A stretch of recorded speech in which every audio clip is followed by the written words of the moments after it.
social media, Facebook in particular, and it's been a pretty scary situation, but I think these firefighters have done a fantastic job of putting that fire out and containing it. As we look just outside the press box door here towards the mountains as we go towards Salem and further south to Payson, you can still see some of that smoke coming up from those fires. And of course our thoughts are with those that have been so much affected by that.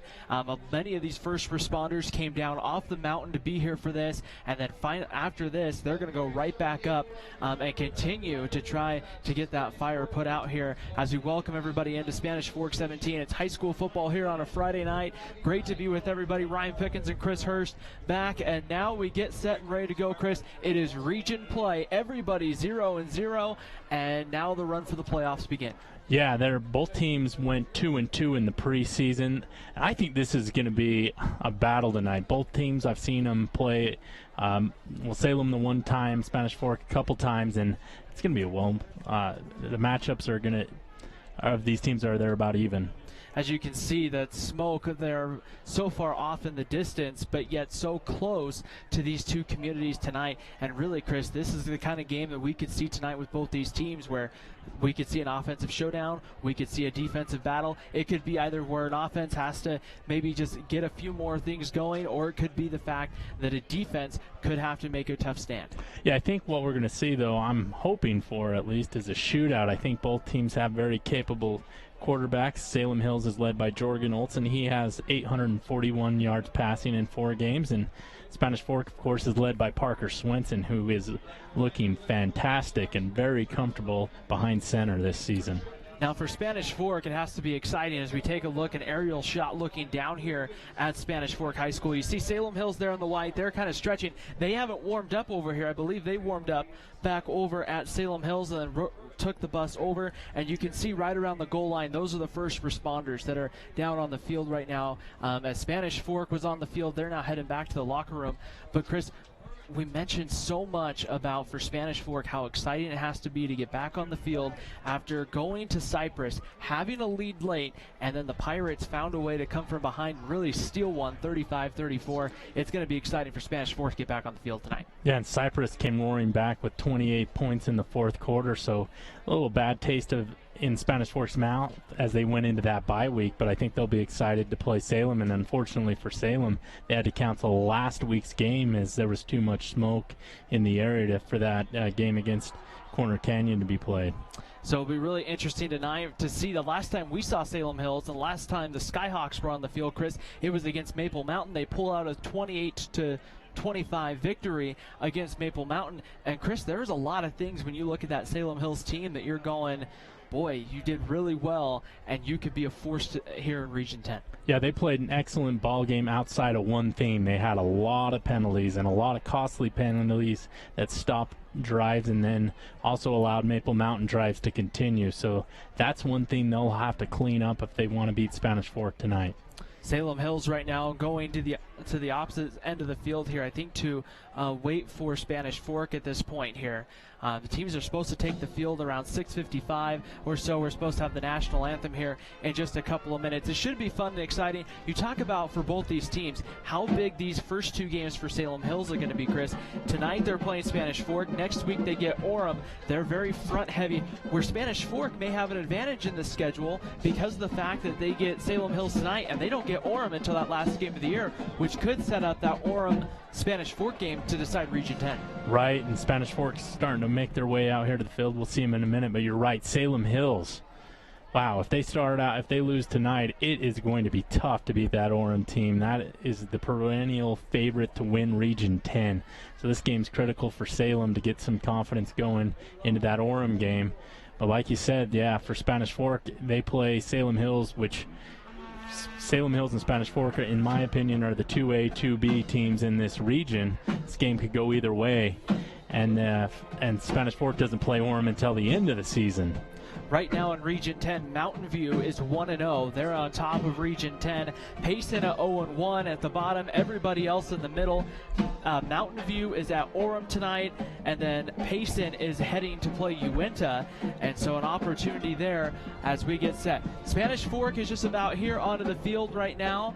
Salem Hills waiting for them in the end zone right here, and we are set and ready to go here for these teams to take the field. My understanding is they'll take the field together. We'll have a national anthem here from Spanish Fork High School on homecoming, and it's always a fun night whenever it's homecoming. But one thing here that we'll talk about in a few minutes after this, we'll get our Triple T heating, cooling, and plumbing keys to the game here, and then we'll get set and ready to go. And we'll kick this one off here, the homecoming game, the 2018 edition here on Spanish Fork 17.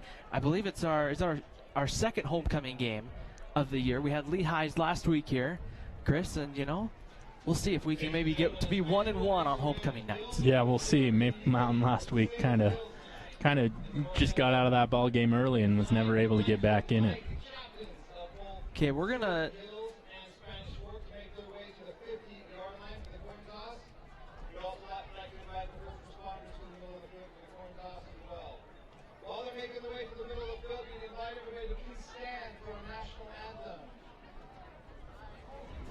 Tonight's national anthem is going to be sung by the Spanish Fork Chamber Singers, making their way onto the field right now.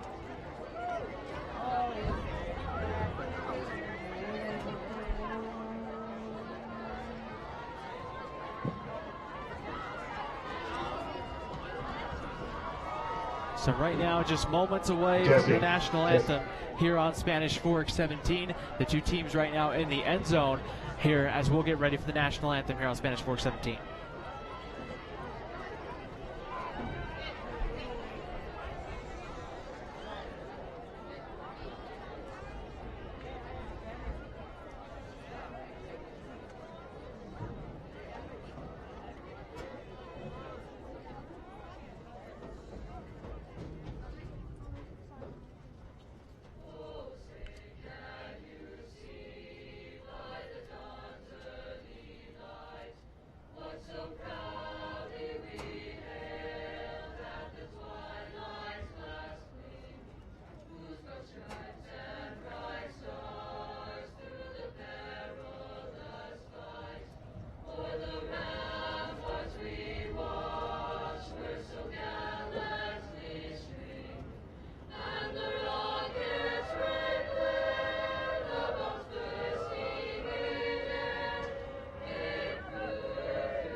So the national anthem concluding here from Spanish Fork High School. The captains will make their way onto the field here, and we will get set here moments away here, just a couple of minutes now from kickoff here on Friday night. And it is a great night here for high school football here in southern Utah County, as not a cloud in the sky. You see the first responders will enter your picture from the right.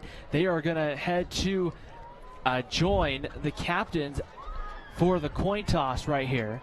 And I believe they might be, they're delivering. You can see the one person out in front has the game ball. He's delivering that game ball to our official here, and we will get set and ready to go as a good round of applause coming here for the hard men and women of our first responders who oftentimes will sacrifice and do a lot of stuff to help save the lives of their fellow citizens.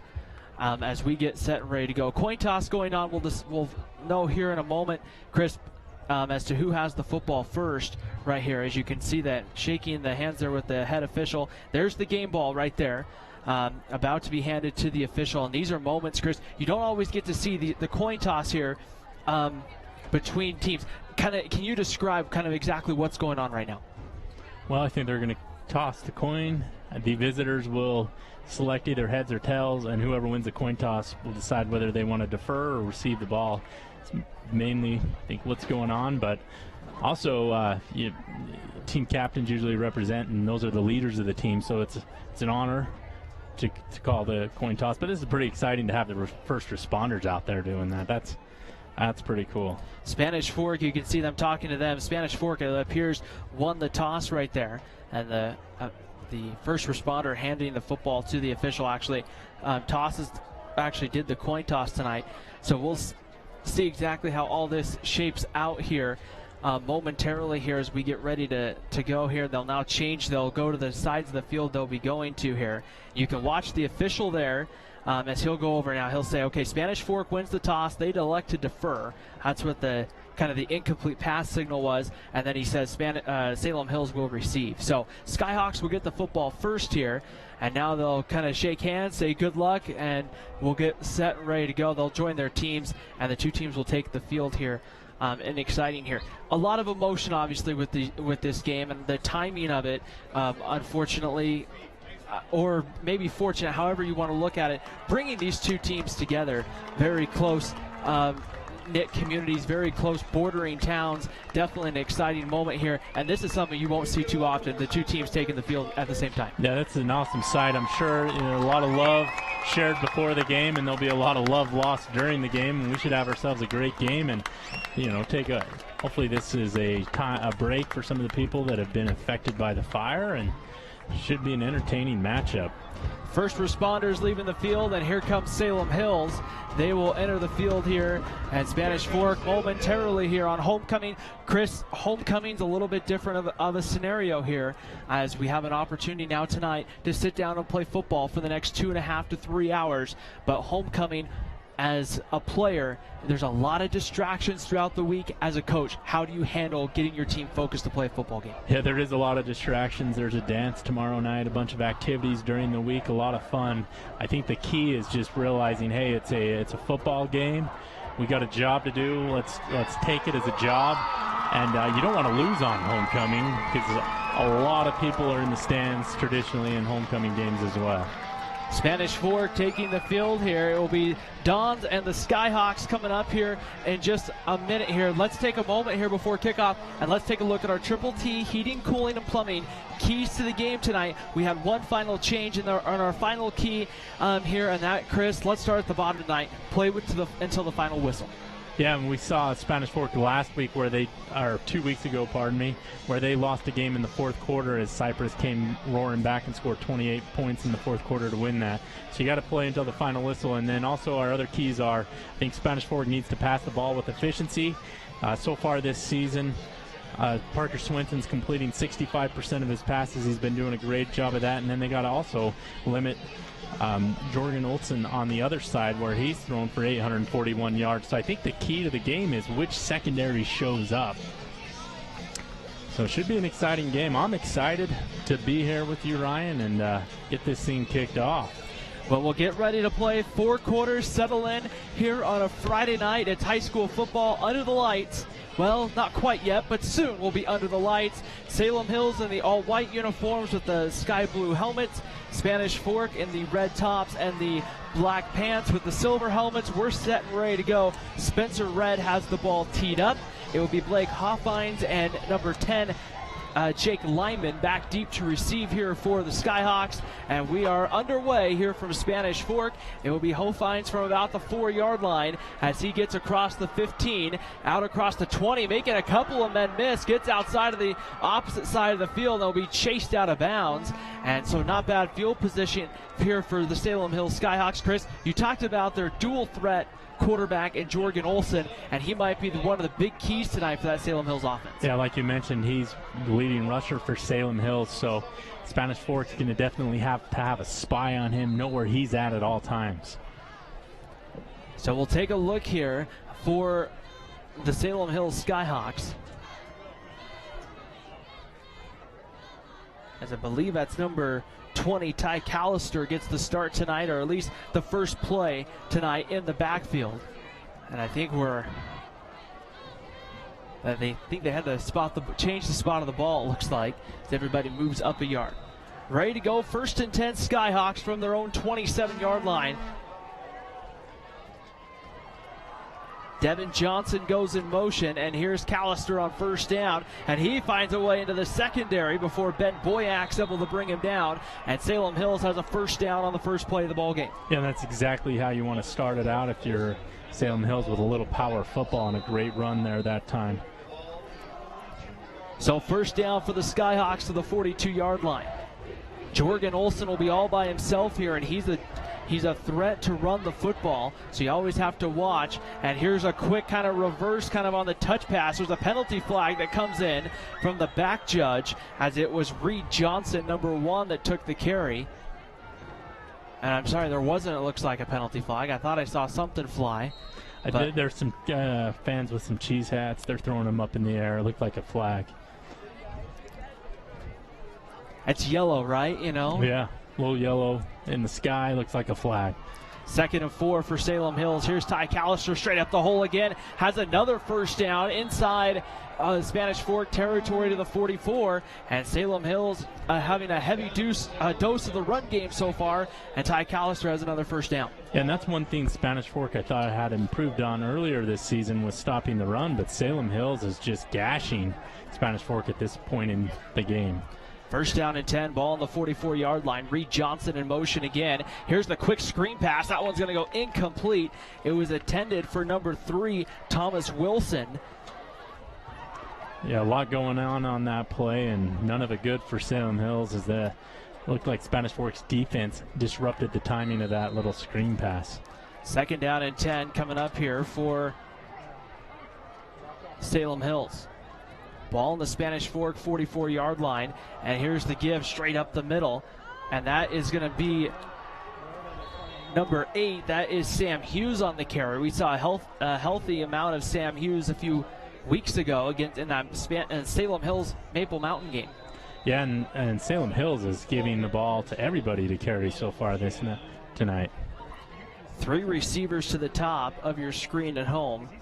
And all by himself back there is Olsen, who will throw. Steps up, now being pressured, rolls away. He'll get about at least 5 or 6 there on the 1st down on the scramble. And they'll give him, it looks like, the 27-yard line for a gain of about 6 on 1st down. Yeah, and Salem Hills is efficiently moving the ball on the ground as they pick up a bunch there. I think that was a design pass, but nonetheless, when you got Olsen at quarterback, he can get multiple yards on any time he drops back on the ground. Tight end goes in motion. Here's the give, and Callister's going to be eaten up. Getting there on the tackle was number 85. That is Joe Graham, the 6'4 senior defensive lineman, was right there in the backfield. And that will bring up a 3rd down and about 4. Somehow Callister there gets back to the line of scrimmage. Yeah, great job by Graham busting through that Salem Hills defensive line and meeting him in the backfield. 3rd down and 4. Zeke Mangum goes in motion, and here's the option play.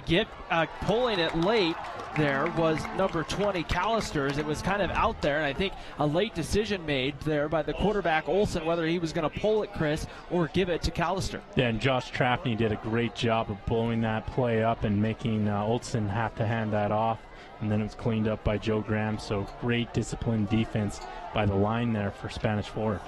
It will be 4th down and about 6. Salem Hills needs the 18-yard line, or sorry, the 22-yard line, straight up the middle with Olsen. He breaks free into the secondary to the 10 to the 5. Touchdown Salem Hills as Jorgen Olsen takes it in from 29 out, and the Skyhawks strike first. Yeah, and that was a design quarterback run the whole way for number 4, Jorgen Olsen that time, and great blocking by the line, and that's the difference. And Salem Hills takes an early lead here. We talked about Jorgen Olsen as we see that one on the Tony Basso Auto Group replay. We talked about how talented of a runner he is, and there he shows it from 29 yards out. The extra point is going to be good as well, and Salem Hills on the board. An opening scoring drive for the Skyhawks puts Salem Hills on the board. 7-0 Skyhawks. Spanish Fork will get the football here, and not maybe the start you wanted if you are Spanish Fork there, Chris. Yeah, and definitely not. The defense gave up a lot of great runs to Salem Hills on that drive, and that's why they're trailing 7-0 here early in this ball game. It's one of those weeks there. You kind of wonder sometimes, after coming off of a bye week, if maybe you might come out stale for the first couple of possessions, Chris. And Spanish Fork didn't really look stale, but Salem Hills just really produced and ran everything effectively. Yeah, and there was one thing in common on that drive, is they didn't throw the ball at all. They did it all on the ground, and so Spanish Fork's going to have to tighten up their run defense there, especially with the defensive line putting a little more pressure and letting the linebackers clean up the running backs.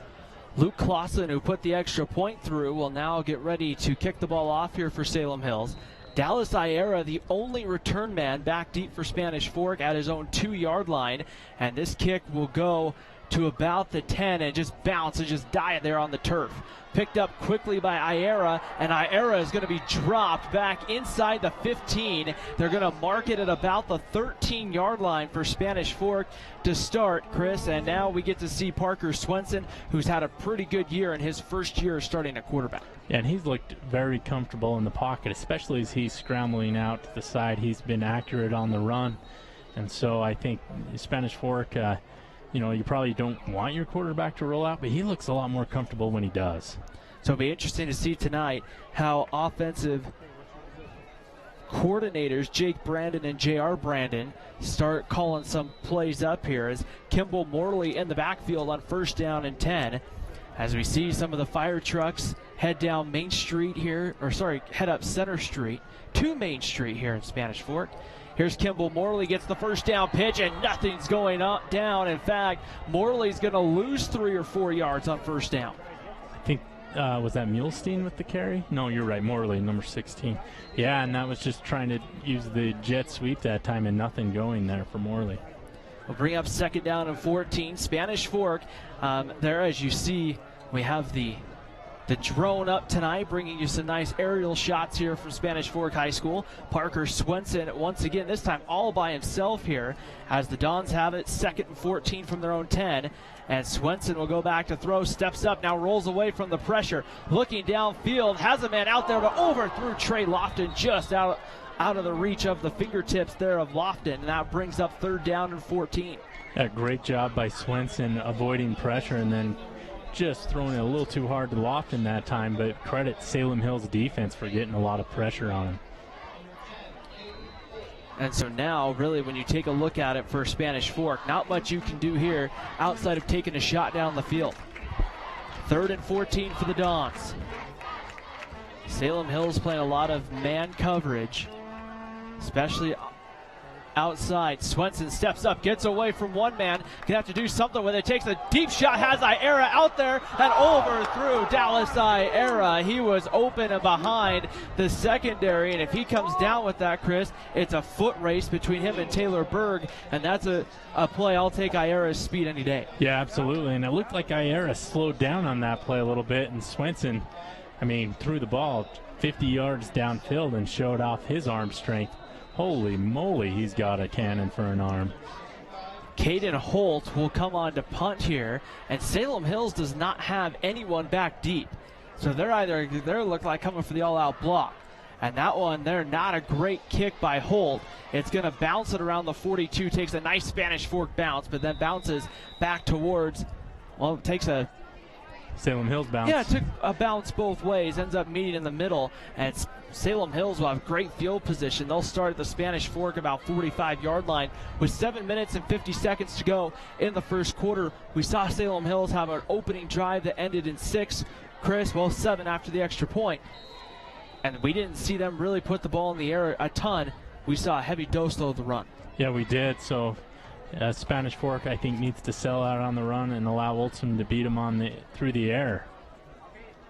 Tight end goes in motion here for Salem Hills. Here's Callister on the carry, cuts it back up into the middle, and Callister there, a hard effort for a yard before a whole host of Dons. Boyack and Rupena, believe the first 2, but also Jacob Moore getting in there.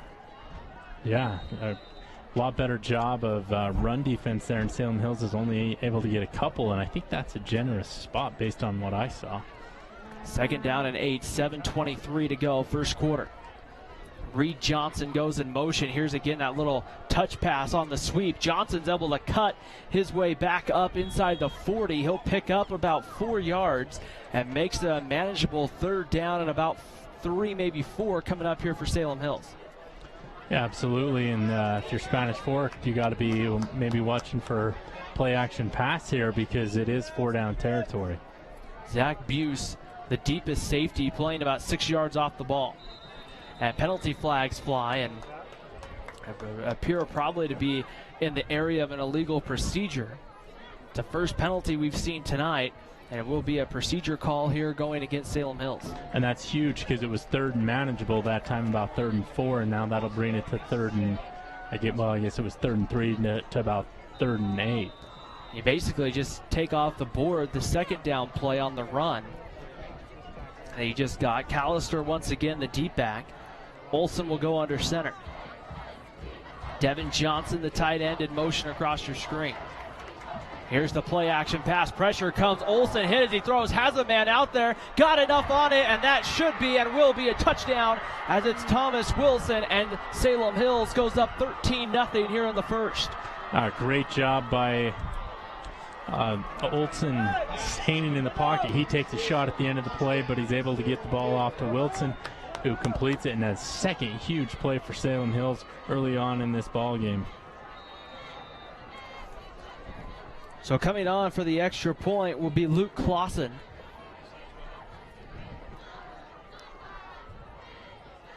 Zeke Mangum to hold, and Clausen puts this one through the uprights, and 2 drives for Salem Hills has ended in 2 touchdowns. It's 14-0 in favor of the Skyhawks here on Spanish Fork 17. Let's take a moment to thank our sponsors for making each and every broadcast possible here throughout our high school football season. We got the Tony Basso Auto Group, Triple T Heating, Cooling, and Plumbing, MVP Sports, Prime Mortgage Lending, McKell, Jansen and Wise, Attorneys at Law, Two Jacks Pizza, and Lance Wilson State Farm Insurance. We thank everybody for making this game possible. We want to welcome those watching tonight on YouTube, on youtube.com/SpanishFork17, where you can catch live broadcasts and past shows and past events. Also, those watching our live stream on sfcn.org as well. If you click the top of the page under the live stream, and so far the live stream has been a steady flow of touchdowns tonight, Chris, for Salem Hills. Yeah, early on Salem Hills has looked great. They looked great on the ground. First drive, and that second drive, Olsen had a huge throw to Wilson, and that's why they're up 14-0. This kick will go deep to Iera, who will bring it out from about the 2-yard line. Gets upfield, gets outside, got tripped up, and will go down across the 30. Getting there and tripping him up, I believe, was number 10, Jake Lyman.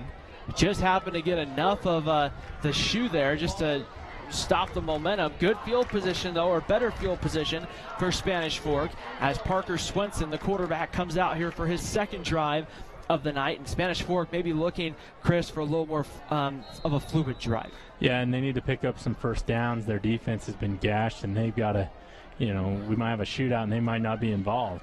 1st and 10. Here's Kimball Morley trying to turn the corner, and Morley will get a few before Reed Johnson pushes him out of bounds. So a good head of steam for Kimball Morley there, and a pickup of about 5 on first down. And a great run by Morley. When we see him in space, he has some moves. Picks up half the yards needed for a first down there on the first down play. 4 wide receivers here. Swenson will go back to throw. Pressure coming. 3 Skyhawks in the backfield. And Swenson throws as he gets hit out into the flat. Had a receiver pretty close to the vicinity. Salem Hills wanted a penalty there for intentional grounding, but he got it back to the line of scrimmage, Chris, and there was a receiver pretty close to the vicinity there. Yeah, and I don't know what the rules are at the high school level, but he was definitely outside the pocket, got it past the line of scrimmage, and there was a receiver in the vicinity. So I think a good no call there by the officials. Jacob Muter, number 41, providing a lot of the pressure there for Salem Hills, and it brings up a 3rd and 5 play here for Spanish Fork. Here's Swenson immediately being chased, and he will be pulled down, throws it away, and it almost was picked.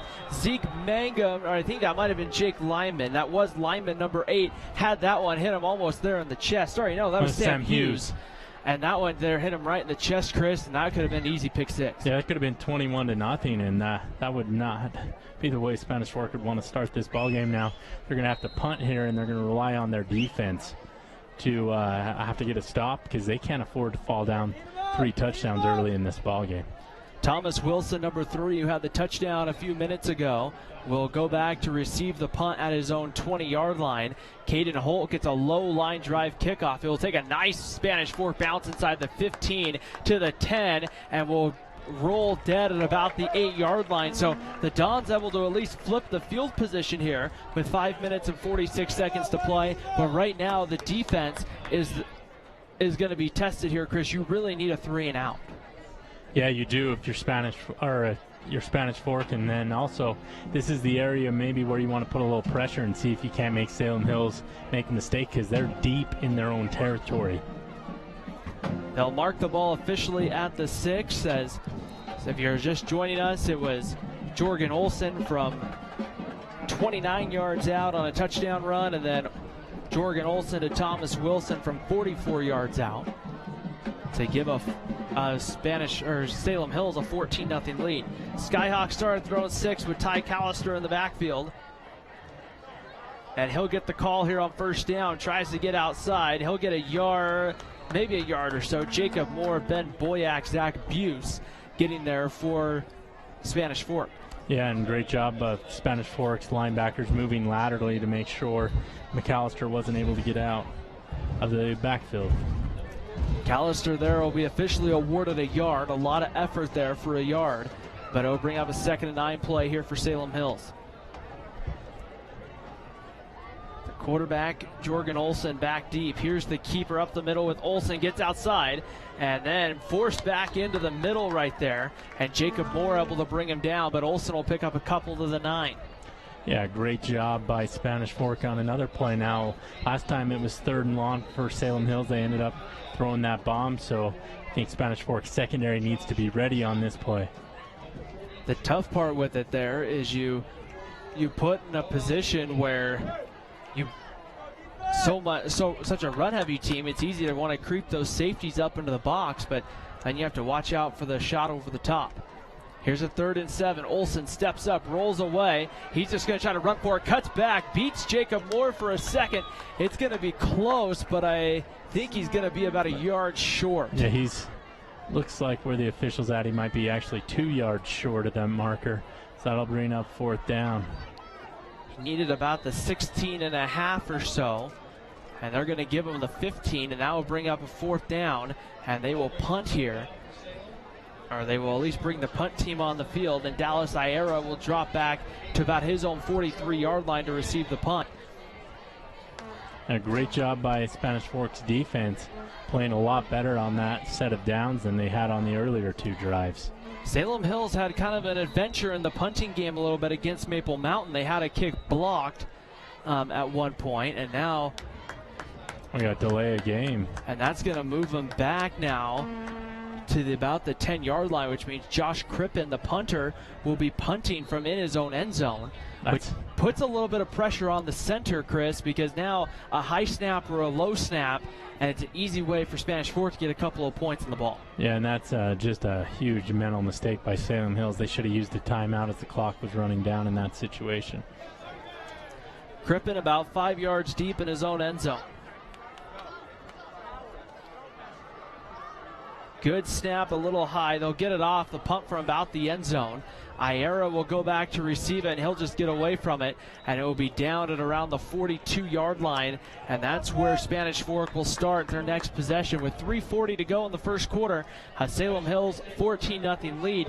When you look at this game, opening up the region play for both these teams, Chris, this is a game that has heavy playoff implications right out of the gate. The winner of this may be the number 2 seed and host a home playoff game to start the playoffs potentially. That gives you a huge advantage if you're able to get that first game at home as well. So Spanish Fork's going to have to step it up on this drive. They have looked very anemic on offense so far.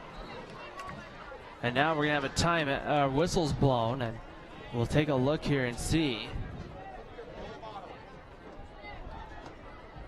what the conversation is going to be here. And that's one thing, when you have only a 5-game region play, you really have to find an early way, Chris, to win. You drop 2, and you're going from maybe top of the conference, unless you get some really interesting conference mixes there. You start to drop, and you're looking at that 3 or 4 spot. Region 10 matched up with Region 11 for the playoffs, which, if I remember correctly, Region 11, I believe, is the St. George area. And so that's one thing. I don't know if you want to be taking a playoff game down to St. George. Yeah, that's a long ways to drive to, to play a first-round playoff game, so you want to avoid that. Last year, Spanish Fork got to host a game against Ridgeline, and that was quite the drive for Ridgeline, but it didn't seem to make a difference in that instance. But that's, from one point of the state to the other, can be, in some spots, 6-hour drive. The officials having a conversation with Preston Parrish, and right here, I can't quite see what the conversation is going right here. And I don't know if it's a verbal warning to both coaches, hey, keep things cool tonight.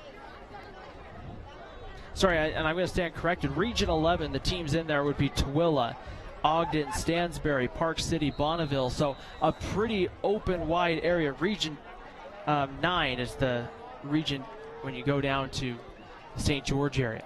Here's the give to Kimball Morley, tries to bounce it outside, breaks free from 1, runs into a host of Skyhawks at the 46-yard line. So a pickup of about 4 there on first down, brings up a 2nd and 6. Yeah, great job by Morley. He's able to make get a few yards thanks to the blocking of the offensive line there.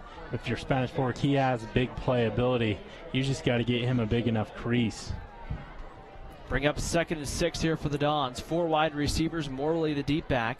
Iera goes in motion, and they'll pitch it to Iera. They try the little sweep, and getting there on the stop, I believe it was number 67, James Latoa. Getting there, the nose tackle. And that will be a loss of about 4, maybe even 4.5, and bring up 3rd and 10. And Spanish Fork's not going the right direction on that play. Swenson back to throw with some time. Steps up, rolls away. Now is trying to do something with the ball. Steps up the middle.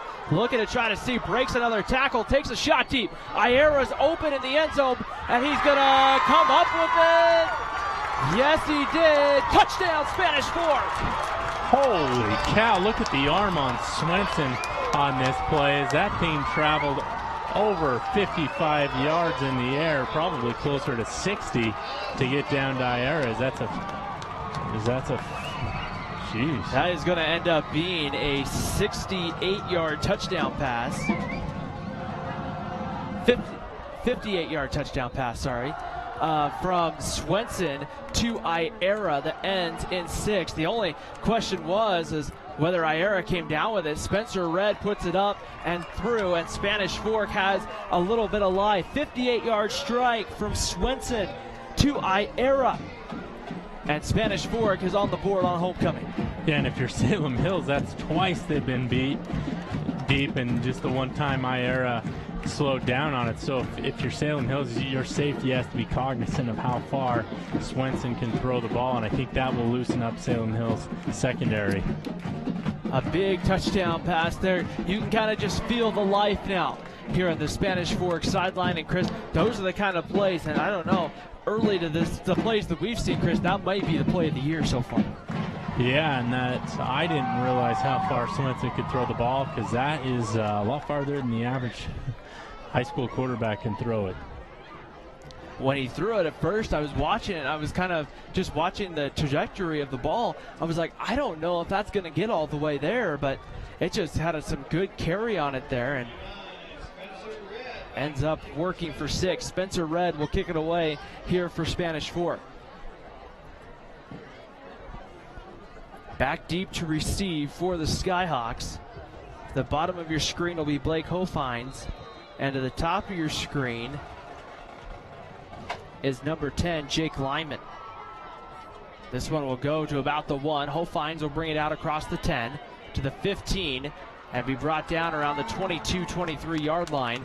And so Salem Hills now tries to see if they can find a way to get that offense going. Their first 2 drives, Chris, were not perfect, but probably as efficient as you're going to be able to see from a high school offense. And that last drive, Chris, just kind of stalled. Yeah, it did. And, the first 2 drives, they did everything right. It went 3 and out on that last one. So see if they can get their mojo back on this drive.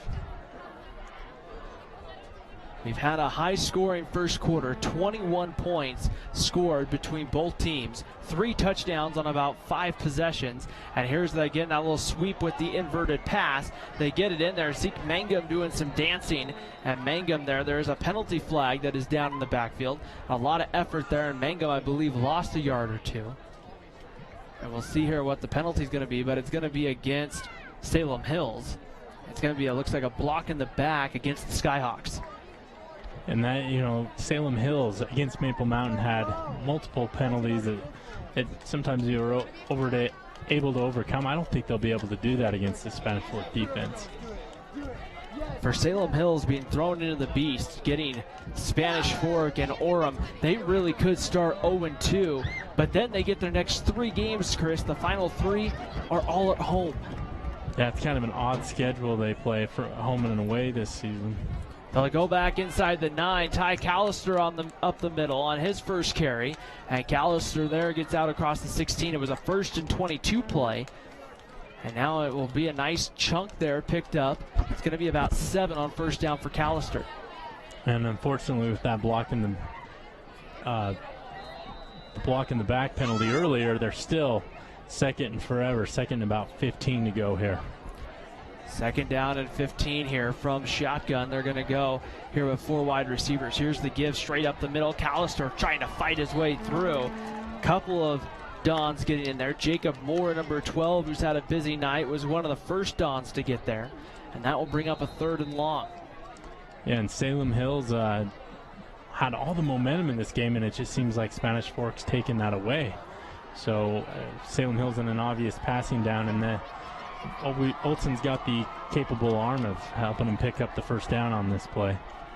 3rd down and 14. They're going to go 5 wide receivers. Olson all by himself, rolling out, steps up, being pressured from behind. Josh Trapney dives, and Trapney gets the sack. The 2 Jacks Pizza quarterback sack there for Josh Trapney, and he'll bring up 4th down. And Salem Hills went the wrong direction. They'll be forced to punt out of their end zone again this time. You see Trapney there on the replay just kind of dive and just kind of hold on. And for the 2nd straight possession, Josh Crippen will go back to punt, and he will punt from back in his own end zone. Crippen ready to go. That Salem Hills lost 13 yards on that drive. Crippen about 6 or 7 yards deep. Jacob Moore and Iera, and now a penalty flag. I think they're going to get another delay of game penalty here, Chris, against Salem Hills, and it will be delay of game. The 2nd time on a punt tonight we've seen delay of game. I'm not sure if maybe that's some kind of strategy you employed to maybe use some more clock, but not when your guy's standing on the end line. So Crippen's now clear on the end there. And the tough part is Crippen has to be careful, because if he has to lean back or anything for the snap, he might touch the end line. It's a good snap. They get it off as pressure was coming.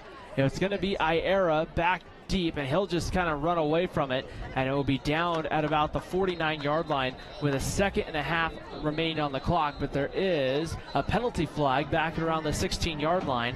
We'll see who this one's going to go against. Yeah, I didn't see what the penalty was, and that's in kind of an odd spot for it to be. It's almost like you see some kind of a personal foul penalty on the return. It'll be a personal foul against Spanish Fork, which will hurt the Dons when it comes to the field position, Chris, because instead of starting at about the Salem Hills 48, you're going to move back to about your own 36-yard line or so. And it'll be about the 35, it looks like, with a 2.5 seconds to play. Well, I'd probably just have Swenson go back, have Iyer run as far as you can, and just keep the ball to him. It seemed to work last drive. So right now, as Salem Hills once again loads the box, here's the give to Kimball Morley. And Morley is going to be dropped in the backfield right there, as getting there was lineman number 8. Or sorry, number 8, that's Sam Hughes. And that will end the first quarter here from Spanish Fork High School. We've played one here from Spanish Fork High School. It's the Dons 14, or sorry, Salem Hills 14, Spanish Fork 7. You're watching high school football here on Spanish Fork 17.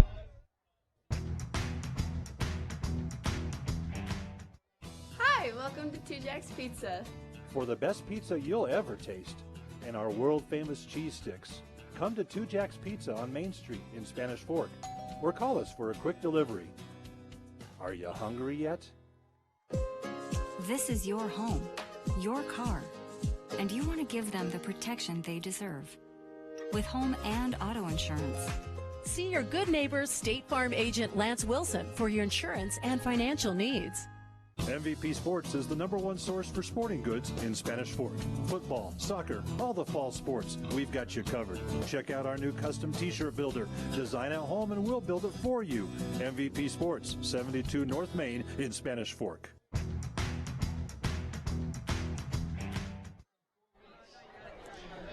So a somber moment here on the field in between quarters, but a moment here where a couple of players here for Spanish Fork, Sam and Junior Eichtow, their mother here tonight on the field right now. Just, I believe, I was told before the game, getting out of hospice care to come to the game tonight here has not been in the best of health tonight. We'll see the Spanish Fork players all kind of come down here and show their love and support here.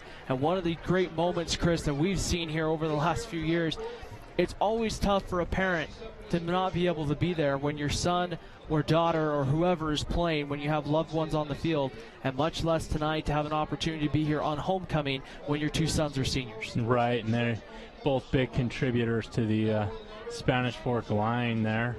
And so, you know, it's great that they could do this, to have to play in front of their mom for who knows, might possibly be the last time.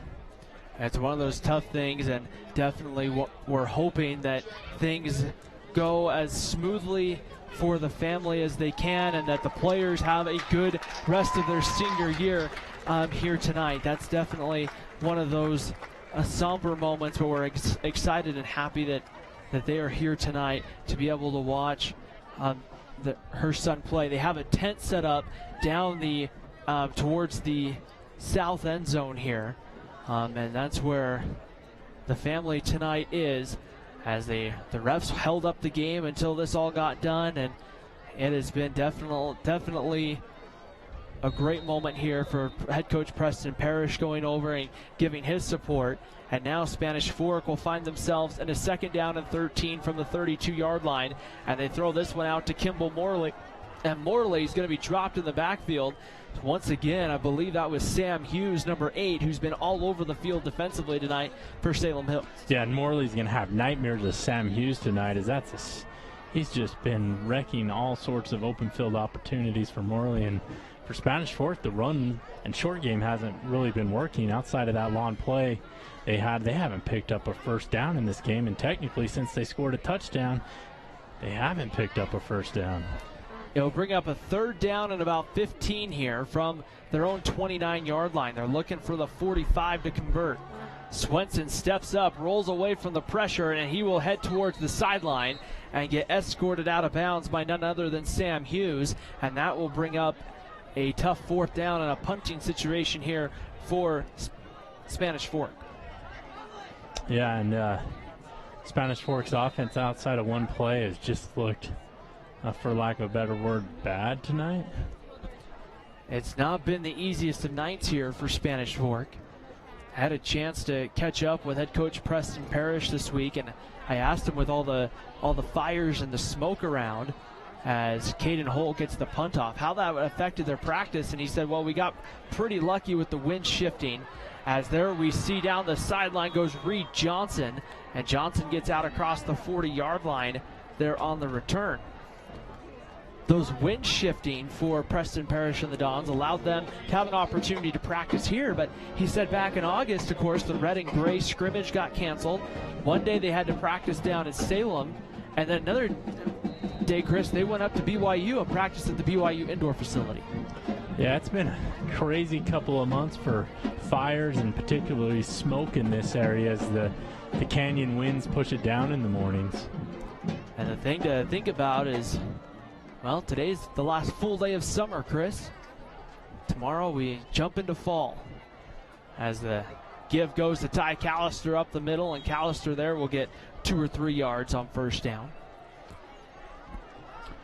Well, and Salem Hills continues to try and pound the ball down Spanish Fork's throat, and they've had a lot of success.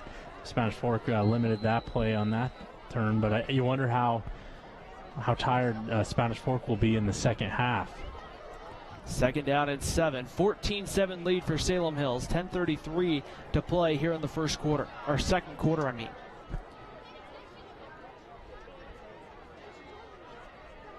Here's the give to Callister, tries to get outside, and immediately getting there and making the stop was Dakota Conway, number 7, who got there initially and just brought him down, read the cutback lane perfect.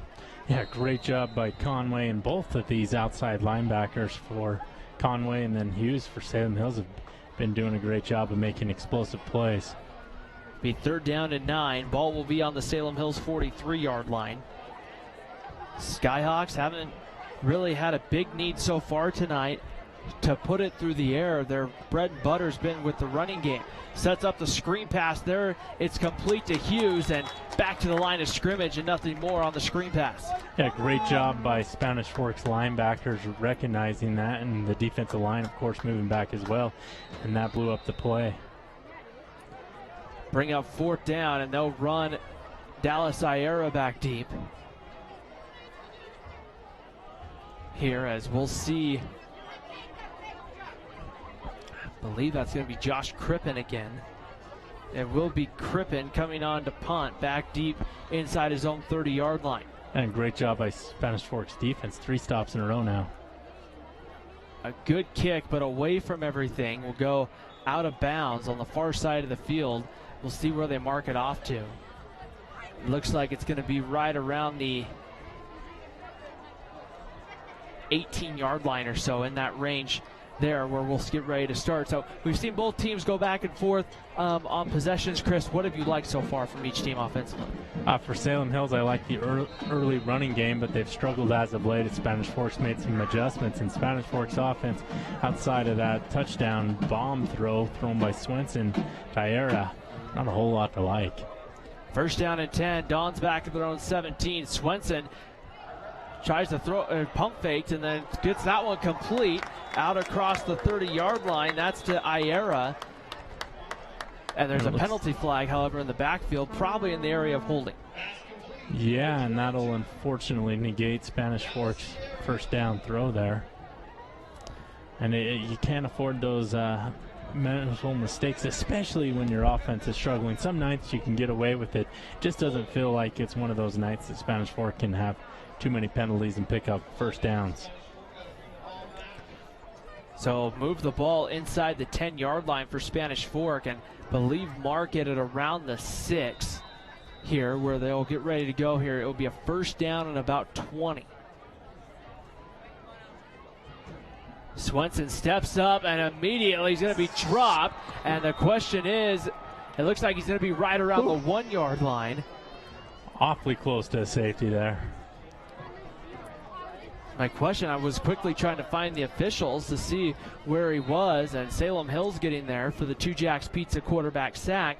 And you can see it, Chris. Spanish Fork backed up right now at their own 1. Here in what's going to be a second down and long. And credit Salem Hills defense. They've been playing awfully well tonight. And now whistles blow. Here they're at their 1. They need to get to the 28-yard line for a first down, so it's going to be a second and 25. Yeah, I think the goal on this play is to get off the goal line. Spanish Fork, I believe, late getting somebody on the field here. as Trey Lofton comes running onto the field. The thing to keep in mind here, Salem Hills, Chris, not playing a lot of deep coverage, which means if you get somebody with some speed down the sideline, you may be able to get a big chunk play. Swenson being chased in his own end zone, throws it up, diving, and the ball's going to come up short. A couple of Skyhawks went diving trying to come up with it, but it'll bring up third down. Yeah, great pressure by Salem Hills once again, and Swenson was lucky to get rid of that. I don't know why in that situation you don't try and just run it up the middle and just get a little bit of breathing room. So it'll be third down now. Dons back against their own end zone. Spanish Fork right here with how good of the amount of pressure Salem Hills, Chris, has been able to get on the quarterback. You have to get a little nervous here that they're going to have an opportunity here for a potential safety. Here's the give up the middle. Kimball Morley is going to get stopped. And the only question is they're going to give him forward progress, it looks like. And now penalty flags fly as a couple of late hits, it looks like, going both ways. There's a Skyhawk down in the end zone. And immediately the penalty flags fly. The Salem Hills, a couple of the Dons making the idea there of a safety. And I think Kimball Morley just didn't like how long there the Skyhawk, Chris, was holding on. Yeah, and we'll have to let the officials sort it out, but great job once again by Salem Hills on doing a fantastic job of holding Spanish Fork. And I'm not sure what happened to the Skyhawk that came up slowly. I didn't even see the number on that. I didn't catch the number. Salem Hills, you can kind of see them. They have that white and silver. I believe it was number 41, Jacob Muter, who was down, but he seems to be up, just kind of moving maybe a little gingerly here as they sort out the penalty with 7 minutes and 49 seconds to go. Coming up at the half, we'll have a little bit of an extended halftime show here on Spanish Fork 17. We'll have all the halftime festivities here coming up here on homecoming week, I guess you would call it, here at Spanish Fork High School. Yeah, and we'll get to see the halftime festivities all week long. I believe Spanish Fork's been doing some activities, and then of course, there'll be the homecoming dance tomorrow night. A long discussion between the officials, having it right in the middle of the two teams. A couple of Dons and Skyhawks just kind of apologizing one to another. Now a couple of players will run over to the sidelines here, and we'll see personal foul, Salem Hills. Dead ball, unsportsmanlike conduct, and a player's ejected. What I don't know is here, we can't see, we don't have the microphone from the official, so the official made the, you're out, kind of like you would see in baseball.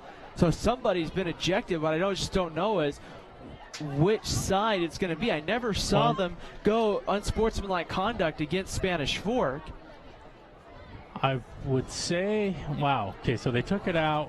He didn't finish the signal, I think.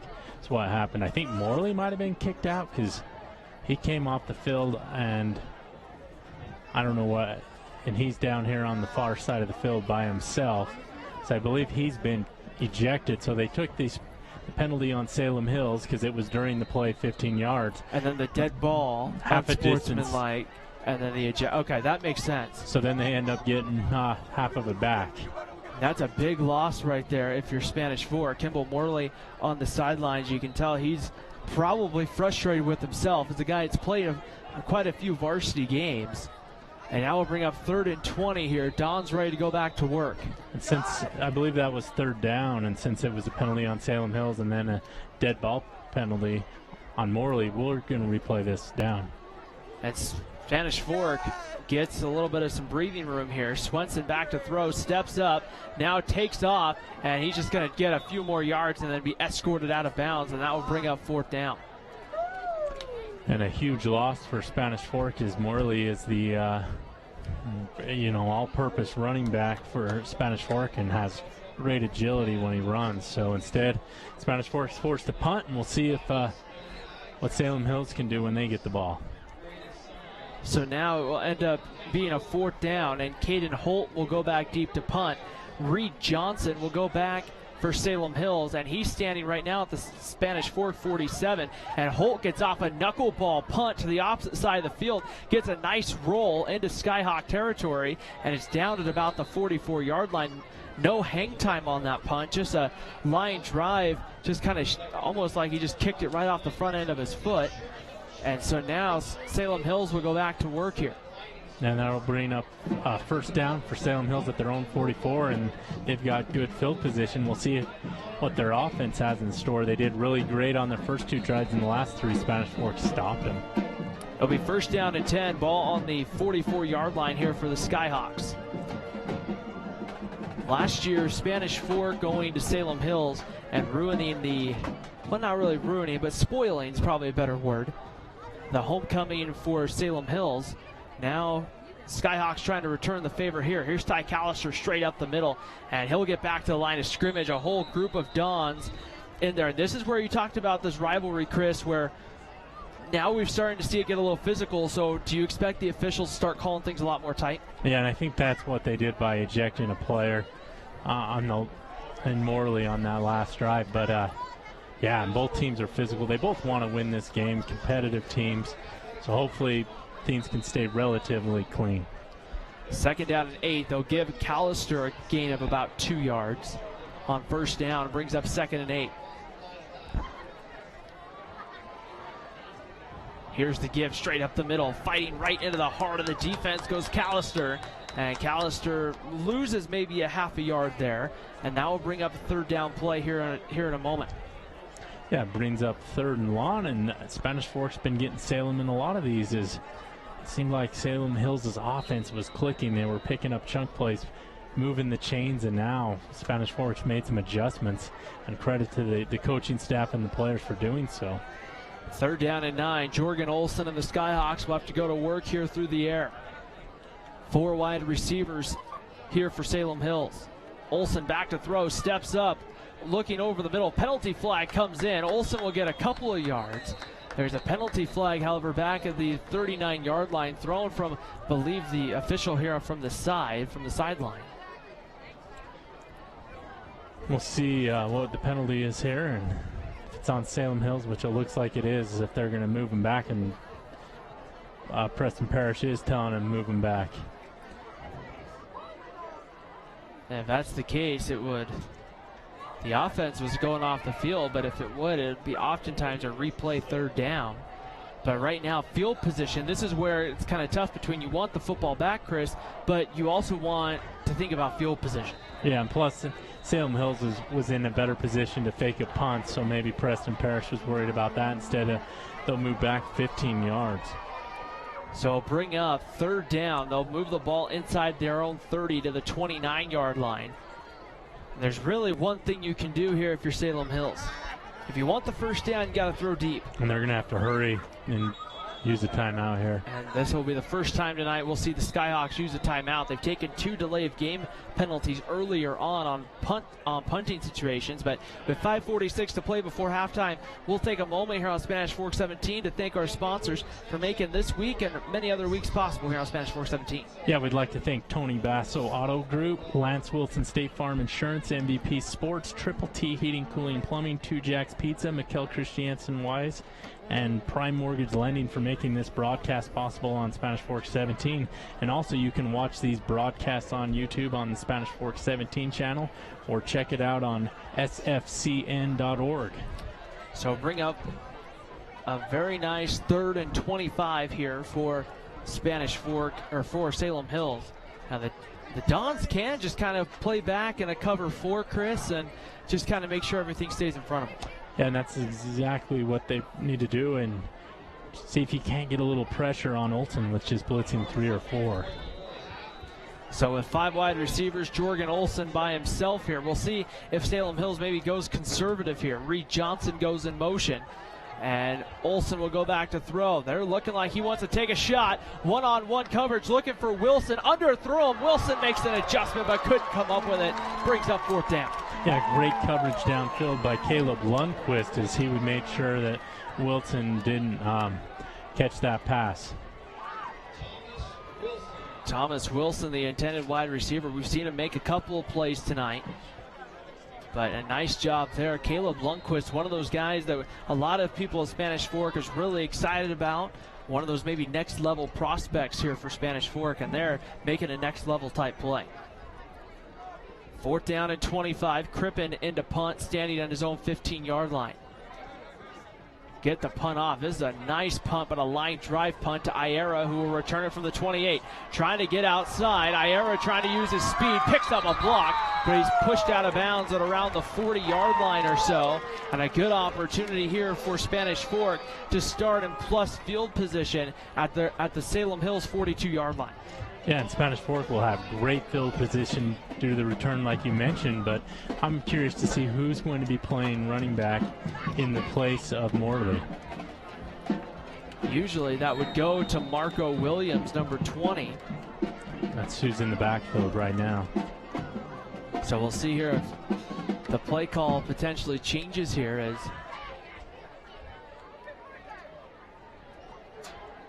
here's Swenson, pump fakes now, being pressured, throws that one towards the sideline, looking for Noah Conway. That one went incomplete. Noah Conway having a quiet night so far for Spanish Fork. And I think we need to take a look at Swenson. The last 2 times he's came off the field, the trainers have been looking at him. And also Noah Conway looks like he's possibly bleeding. They cleaned it up and they're going to let him back in the game. The backup to Parker Swenson on the depth chart is listed as freshman Zach Dart. Bring up 2nd and 10. Now whistles are going to blow here, and they're going to check a Skyhawk here for blood, and I think they're going to send a Skyhawk off the field. That it looks like number 81.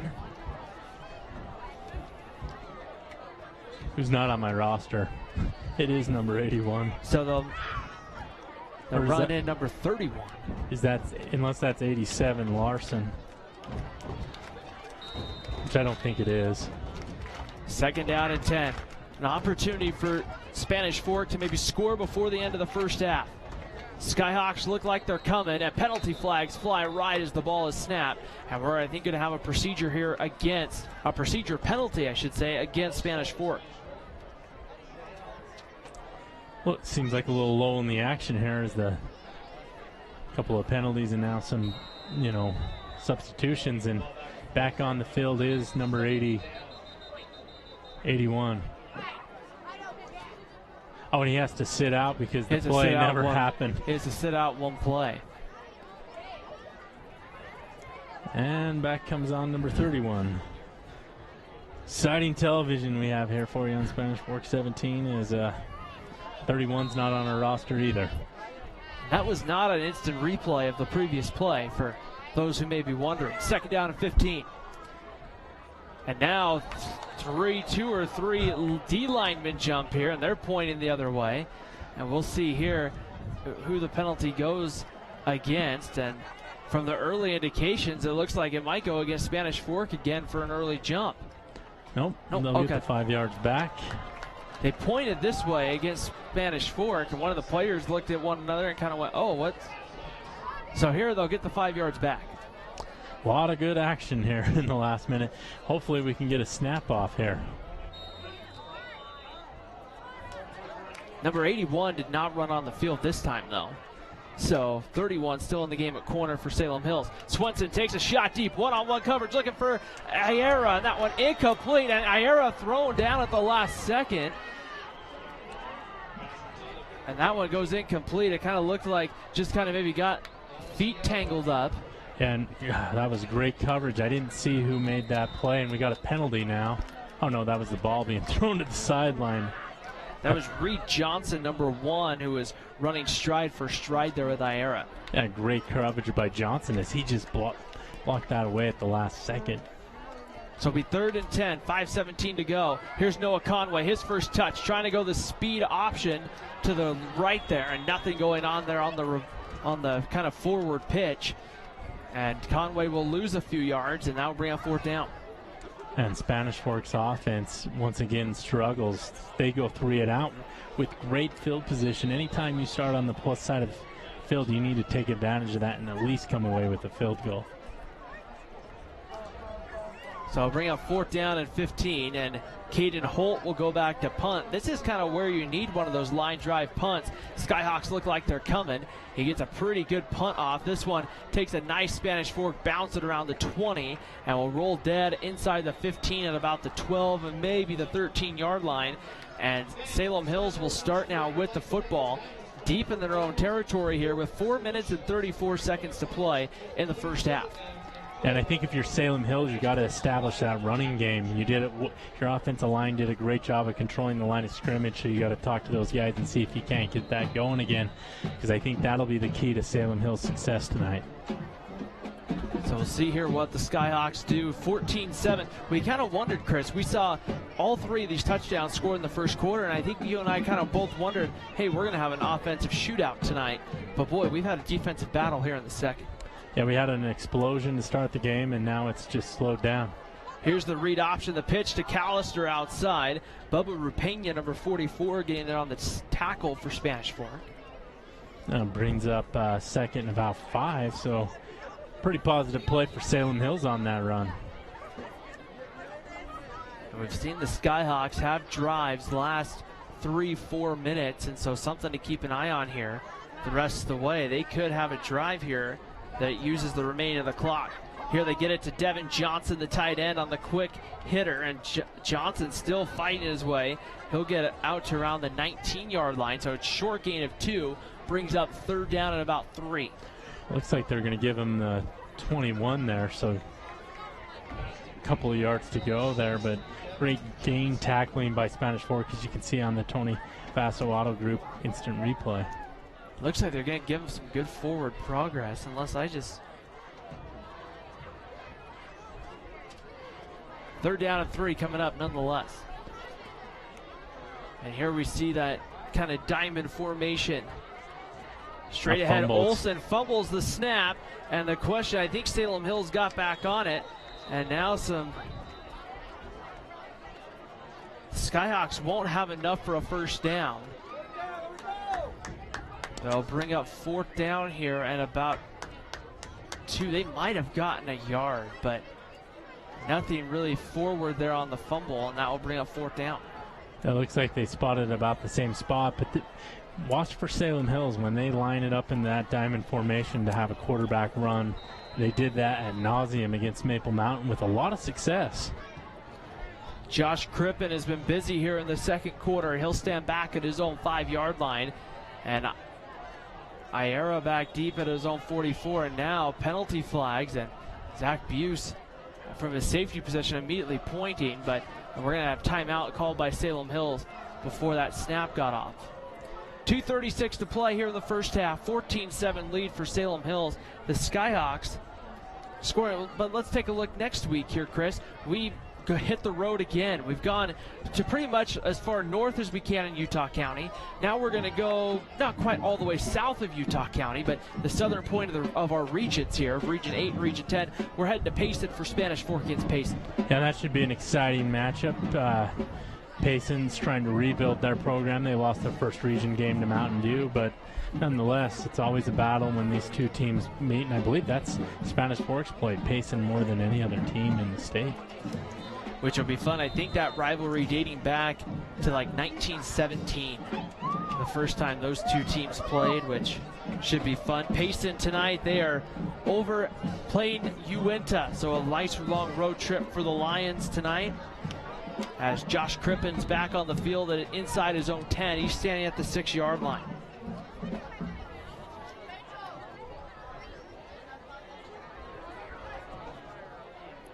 High snap. They're going to get the punt off, however. Another line drive kick, but away from Iera, who will just let it kind of bounce away. And it'll be down to the 35-yard line here of Spanish Fork. So the Dons with pretty good field position. I think Iera was trying to, whistle was blown. I think he was trying maybe to fake that the play was dead and then pick it up and run.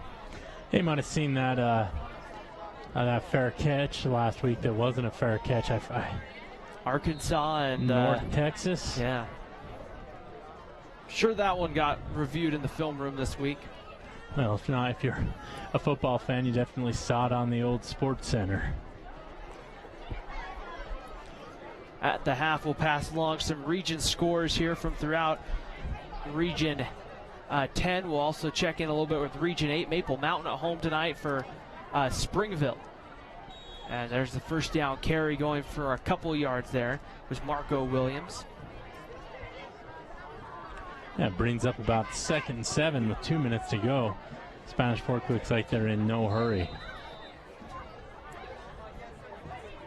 Parker Swenson looking for direction here from that sideline.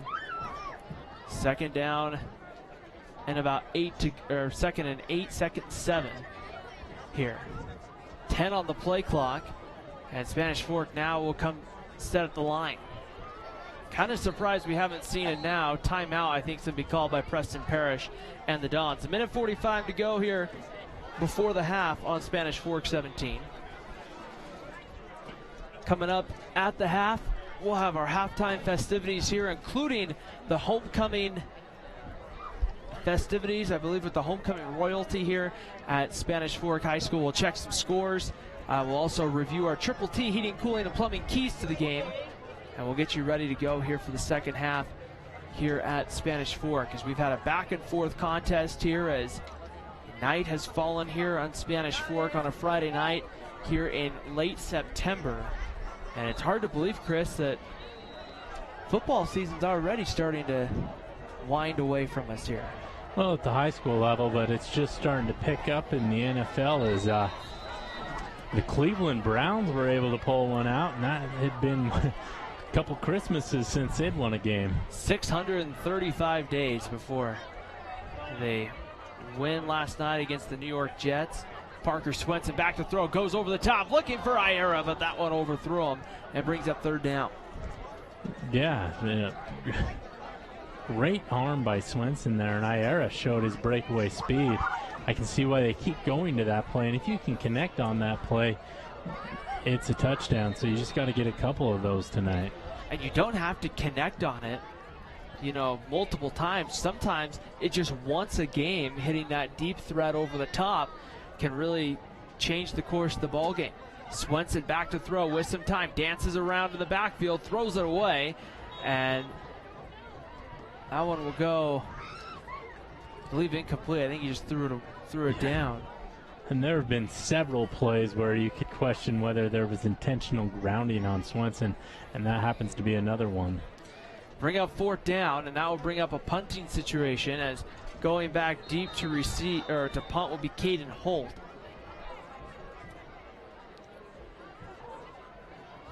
Number 1, Reed Johnson, will go back deep here to receive the punt. Holt kicks it away over towards the Spanish Fork sideline, and will go out of bounds about the 32-yard line or so is where they'll mark it here for Salem Hills. A minute 22 to go before halftime. And Salem Hills has the ball with one timeout to work with here. Spanish Fork with 2. And a 1-possession game here at Spanish Fork. And Spanish Fork will receive the ball to start this game, or the second half off. So we'll see if how Salem Hills wants to play this one. So 1st down and 10, a minute 22 here. Back to throw with some time. It's Olsen over the middle, has a man. That is going to be complete. And that was Devin Johnson, I believe, number 26, the tight end. And Johnson there gets about 6 there, brings up 2nd and about 4. And he was stopped by Jonah Smith, and the clock will start running here.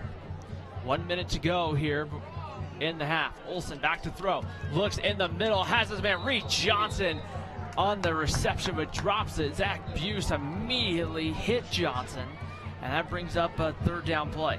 Yeah, great job by Buse making sure that play was incomplete. 55 seconds as we have the drone out tonight here at Spanish Fork High School. I believe it's John Bocut flying that, and Brian Perry, both of them out there. I believe they're down. What I can't remember is if they're flying that from down. They were down on the field before, but I don't remember if they're down on the track flying it or if they're back the rest of our production staff here. Here's Reed Johnson on the screen pass, trying to fight for a couple of yards, and he'll get a yard there at most. And with 45 seconds to go, we'll see if Preston Parrish, he wants to call a timeout with 43 seconds on the clock here. So Spanish Fork looks like, Chris, they may want one final crack at it. Right, and also with the issues that Salem Hills has in their punt game, why not force them to actually punt and give yourself plenty of time if there is a snafu on the punt?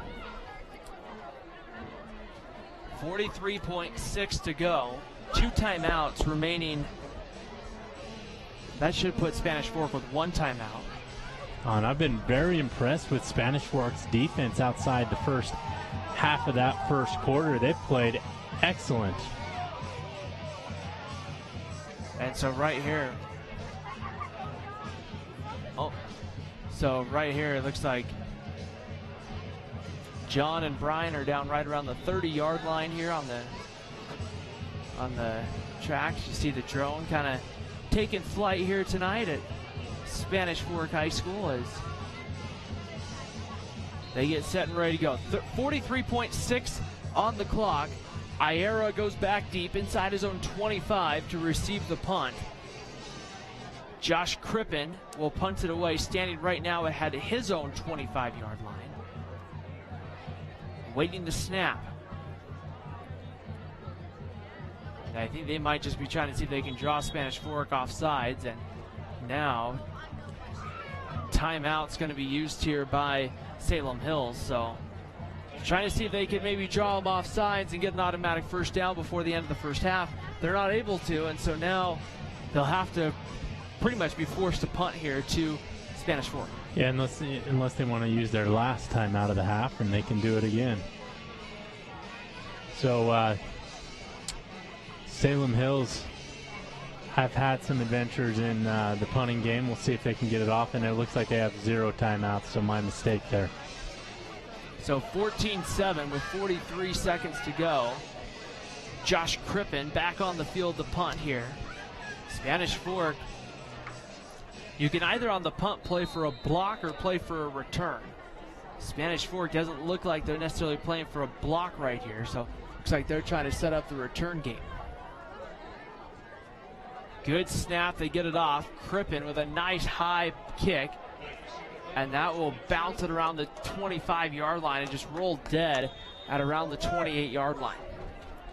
And Spanish Fork will have a couple of opportunities. If I'm in this situation, I'd probably err to the side of caution and either try and throw another extremely deep pass to Iera or just run it out and see if you can't get a first down that way. The dangers of a turnover here, Chris, is you give Salem Hills good field position and at least an opportunity to try to get a field goal. And in a game like this where it's a one-possession type game, a field goal here could be the difference of the ball game. Swenson steps up, now rolls away, trying to give his receiver some time downfield. Being chased, throws it up at the last minute towards the sideline. And that one will go incomplete there. Now we'll bring up 2nd down and 10. 2nd down and 10, and I've seen a theme tonight, and that is Swenson scrambling for his life. But he's done a great job of avoiding the too many sacks tonight. I believe he's taken 1. 2nd and 10, 28.5 to go here in the quarter. That's important right here to remember. Is the clock will move on plays that either don't get out of bounds or don't get a first down. Here's Noah Conway on a screen pass, trying to get out of bounds. He will, looks like, stay inbound as they will say keep the clock running now. They'll stop the clock as Conway gets to about the 32-yard line here, but it takes the clock down to 18.3. 18.3, and not a whole lot of time here. I like the call there, see if you can't get Conway in space. He's great at eluding tacklers, and he's difficult to bring down. Be 3rd down and 5 here coming up as it looks like Spanish Fork uses their final timeout here of the quarter here as it's homecoming here at Spanish Fork. Do you have any fun memories of homecoming in high school? My favorite thing was probably the mud volleyball game that they played in the middle of the week. I don't know if they do that here at Spanish Fork, but that was a fun experience. Anytime you can slop around in mud. 3rd down and 5. I'm trying to remember what we did for homecoming. Trying to remember a lot of our homecoming games because I was off broadcasting most at other schools during our homecoming games. Parker Swenson to throw, gets it out to Noah Conway, and Conway makes one man miss, still on his feet. He'll have enough for a 1st down to about the 42, and with 10.3 seconds now, Spanish Forks have to line up quick. Now remember, Parker Swenson does have a pretty good arm, but I don't know if he has an arm to get it 63 yards in the air to the end zone. Clock runs and Swenson just spikes it quickly to stop the clock with 7 seconds on the game clock. Yeah, I'm thinking I went to Springville, and 2 out of the 3 years we played Payson, and at that time Payson had not beat Springville in my lifetime, so safe bet to win that game. I wonder if that's part of the reason they scheduled it. I always want to win the homecoming game. I'm trying to remember. I want to say we had our rivals one year. I want to say it was a couple of other random league games, and a couple of the others. 2nd down and 10. Swenson to throw. Throws intermediate. Has a completion to Trey Lofton. And gets to the 46-yard line. Enough for a 1st down. Lofton gets out of bounds. And now you're in a position, Chris, where Parker Swenson probably does have the arm to take one shot deep in the end zone. Yeah, he does. And the question is, can that Spanish Fork offensive line give him enough time? 4 wide receivers here. Salem Hills will play a cover 4 deep. Swenson back to throw with some time, steps up, now has to run for his life, stops, just throws a line drive bullet. It's intercepted. Picked off by Taylor Berg, who will return it to about the 32-yard line, and that's how the half will end here at Spanish Fork. We have played one complete half. It's Salem Hills 14, Spanish Fork 7. You're watching high school football here on Spanish Fork 17.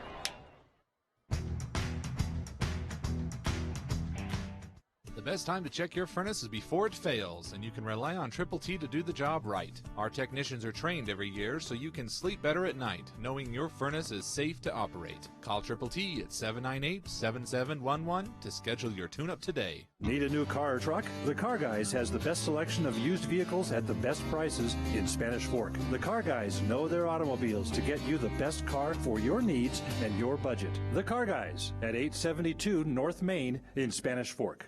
I definitely recommend the Driggs team. They're amazing. Hi, my name is Greg Driggs. I'm the local manager for Prime Mortgage Lending, where our motto is find a path to yes. Stop by our office today on Main Street and let us help you get into your brand new home. Nobody plans on getting in an accident, but if it does happen, you can rely on the expertise of Mike McKell to protect and fight for your rights. Specializing in personal injury law, Mike McKell is the attorney you need. Contact Mike at McKell, Christiansen, and Wise.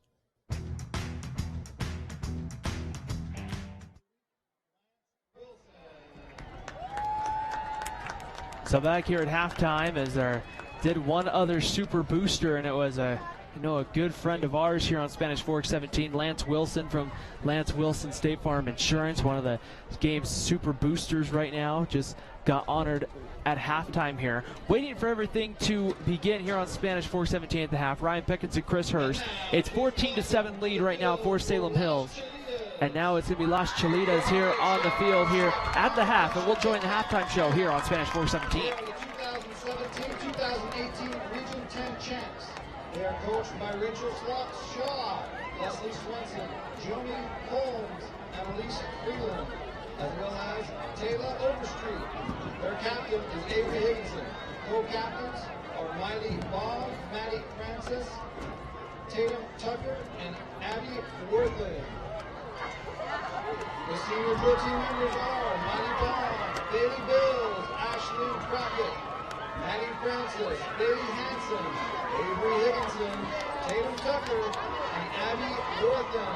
Give it up for the drill team.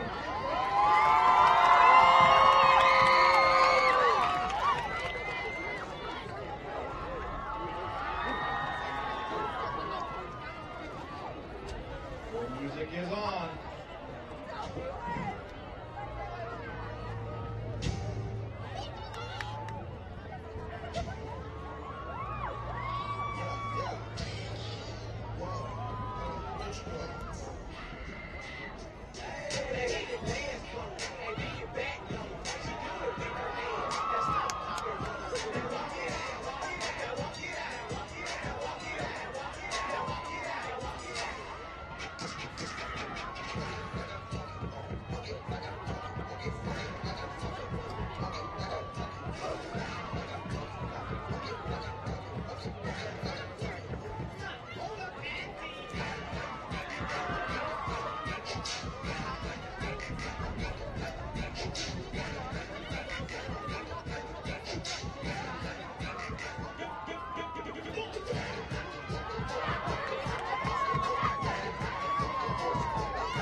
Spanish Fork High School cheerleaders.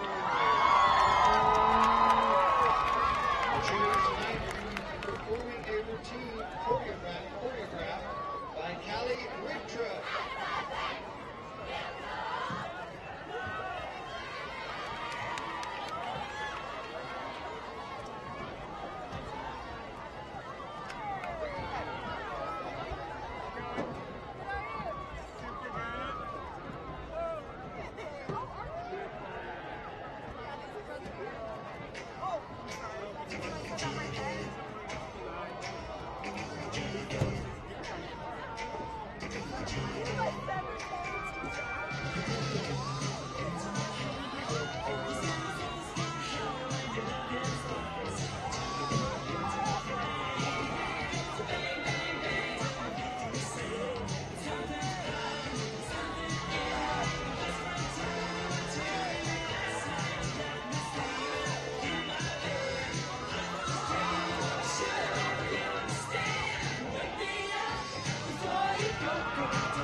Spanish Fork High School Band out on the field. The Spanish Fork High School marching Dons have received many awards over the past 2 years at different competitions here in Utah. They are 2017 state champions in Class 1A and were awarded Outstanding Color Guard at Red Rocks in 2017. The 2018 marching show is titled What Goes Up.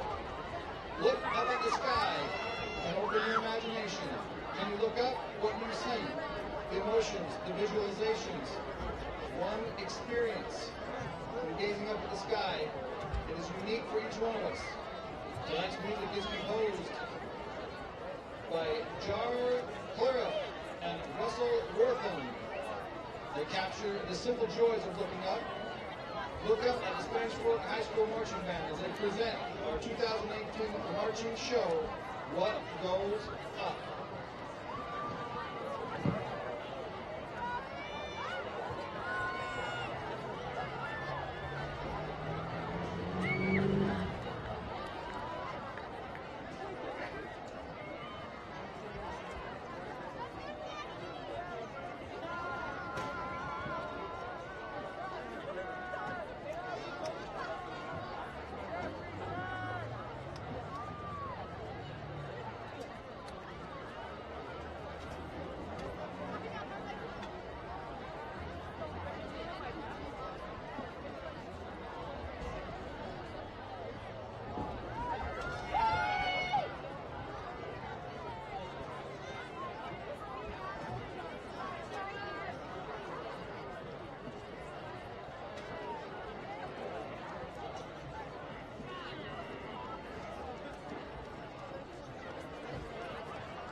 All right, we will go ahead here on Spanish Fork 17. We'll take a break here on Spanish Fork 17. High school football comes back after the break here on Spanish Fork 17.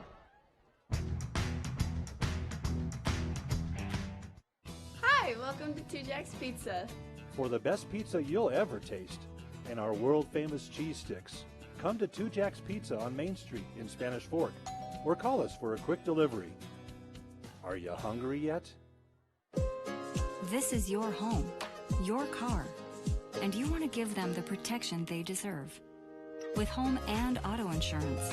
See your good neighbor State Farm agent Lance Wilson for your insurance and financial needs. MVP Sports is the #1 source for sporting goods in Spanish Fork. Football, soccer, all the fall sports, we've got you covered. Check out our new custom t-shirt builder. Design at home and we'll build it for you. MVP Sports, 72 North Main in Spanish Fork. The best time to check your furnace is before it fails, and you can rely on Triple T to do the job right. Our technicians are trained every year so you can sleep better at night, knowing your furnace is safe to operate. Call Triple T at 798-7711 to schedule your tune-up today. Need a new car or truck? The Car Guys has the best selection of used vehicles at the best prices in Spanish Fork. The Car Guys know their automobiles to get you the best car for your needs and your budget. The Car Guys at 872 North Main in Spanish Fork. I definitely recommend the Driggs team. They're amazing. Hi, my name is Greg Driggs. I'm the local manager for Prime Mortgage Lending, where our motto is find a path to yes. Stop by our office today on Main Street and let us help you get into your brand new home. Nobody plans on getting in an accident, but if it does happen, you can rely on the expertise of Mike McKell to protect and fight for your rights. Specializing in personal injury law, Mike McKell is the attorney you need. Contact Mike at McKell, Christiansen, and Wise.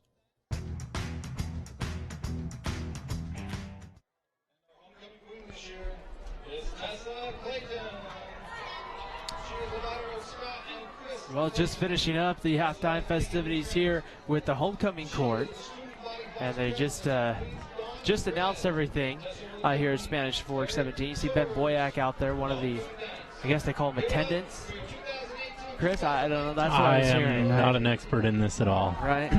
So moving right along. King and queen right there. I know that much here on Spanish Fork 17. Ryan Pickens and Chris Hurst here back at the half, where right now it's Salem Hills leading Spanish Fork by a score of 14-7. It's a one-play game right now. Let's look back at our Triple T heating, cooling, and plumbing keys to the game, Chris, and let's check a halftime scorecard.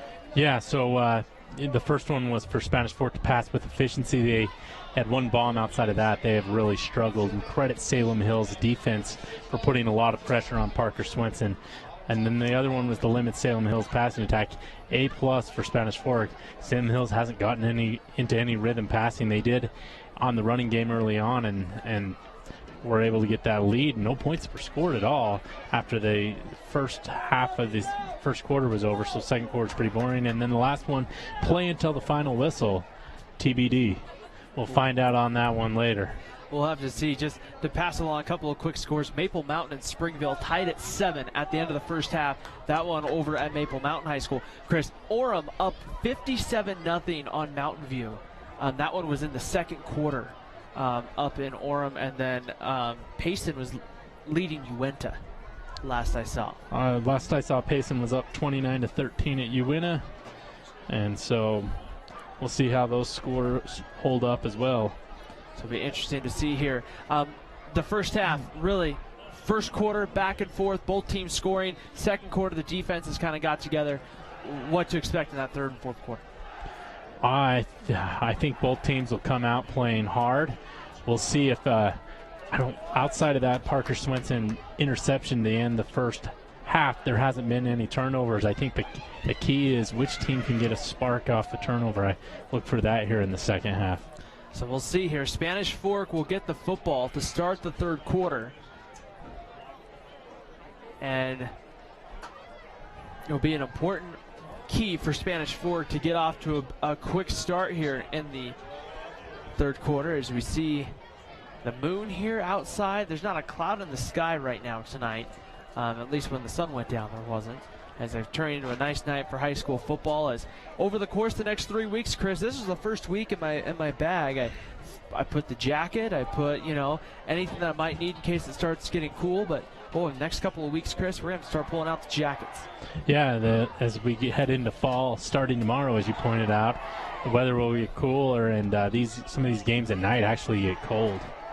Iera back deep to receive for Spanish Fork, and it will be Lawson to kick it away, and coming up with it from the 2-yard line is Iera. Across the 15, cuts it outside, trying to see if he can get the corner, trying to turn it. There's a penalty flag, and Iera not able to win the corner, but we'll have to wait and see what happens with the penalty flag. Most likely a hold or a block in the back. Yeah, we got, I think, a hold or a block in the back on Salem Hills, and then I think they brought down the Iera by the face mask or the horse collar. We'll have to see what the call is on the tackle. So I'll have to wait and see here. We're going to have a hold against Spanish Fork. Personal foul, face mask against Salem Hills. Those penalties will offset. First down, Spanish Fork, it looks like, at the 27-yard line. So it'll be 1st and 10 for the Dons. 11:51 to play, third quarter. Opening drive of the third, and this is really an opportunity for Spanish Fork, Chris, to really set the tone. Yeah, and Spanish Fork needs to get the correct ball out there as the ball boy is getting some time, but you're right. Spanish Fork needs to get some momentum. I think they need to try and establish a running game, and they've got Marco Williams in the backfield there. In that pistol formation here on 1st and 10. Swenson gives it to Williams, who's going to be met quickly. Number 72, Alex Foster, the defensive tackle for Salem Hills, getting there on the stop. And that is one gentleman you do not want to run into if you're Marco Williams. Great job by Alex Foster bringing him down. 6'5", 315 pounds, playing on that offensive and defensive line for Salem Hills. No gain for Williams on first down, 2nd and 10. Swenson back to throw, quickly gets it to Noah Conway, and Conway will fight himself ahead for a couple of yards, pick up about 4. Yeah, and Swenson had to get rid of that one in a hurry because none other than Sam Hughes was flying through the line. It'll be 3rd down at about 6. Yeah, 3rd and 6 for Spanish Fork here, and they have really struggled to move the chains. Their 3rd down efficiency has been not as efficient as they'd like it to be. They'll go here with 4 wide receivers. Williams again, the deep back. Ready to go. Swenson will throw. Looking, goes through his reads, completes that one to Conway, and Conway's going to have enough for a first down. Yeah, big pass by Swenson over the middle to Conway, and that's what Spanish Fork needs to do. They need to continue to pick up first downs and move those chains. So back-to-back plays there for Noah Conway, which is one piece of that offense, Chris, that we were kind of wondering. You didn't see Noah Conway a ton in that first half, getting a lot of looks and touches, but here in the second half, we'll maybe see if that's an adjustment Spanish Fork made to try to get him a few more touches. That's absolutely correct. Straight up the middle. Here's Marco Williams, makes the cutback lane. He heads crosses midfield, and then he gets pushed out of bounds at around the 45-yard line. That's a good enough for a Spanish Fork first down. They're into Skyhawk territory, and the Dons have something going there. I love that cutback. Yeah, great job by Williams on the cutback there, and great job by Noah Conway, who was going to be the guy taking the fly sweep that time, but it ended up being a great blocker as the defense end beat the left tackle for Spanish Fork that time. First down and 10, ball on the Salem Hills 46-yard line. Back to throw with some time, pump fakes and puts this one again to Conway, but this time Taylor Berg, number 11, quickly there to make the stop. That'll bring up 2nd down, another negative play for Spanish Fork. They've had too many in this ball game. They need to get that fixed. I kind of thought this would be a little more of a 35-31 type affair. I did not think it was going to be 14-7 in the third quarter. And judging by the keys of the game regarding the pass game, that's what I thought as well. Here's a first down carry. That is number 21, Zach Buse, getting the carry, and he's pretty close to a first down. He's about a yard shy. Yeah, great job by Buse. Kind of a little change of pace back there, and that'll bring up 3rd and 2nd. They're in that part of the field where we're thinking 4-down territory for Spanish Fork.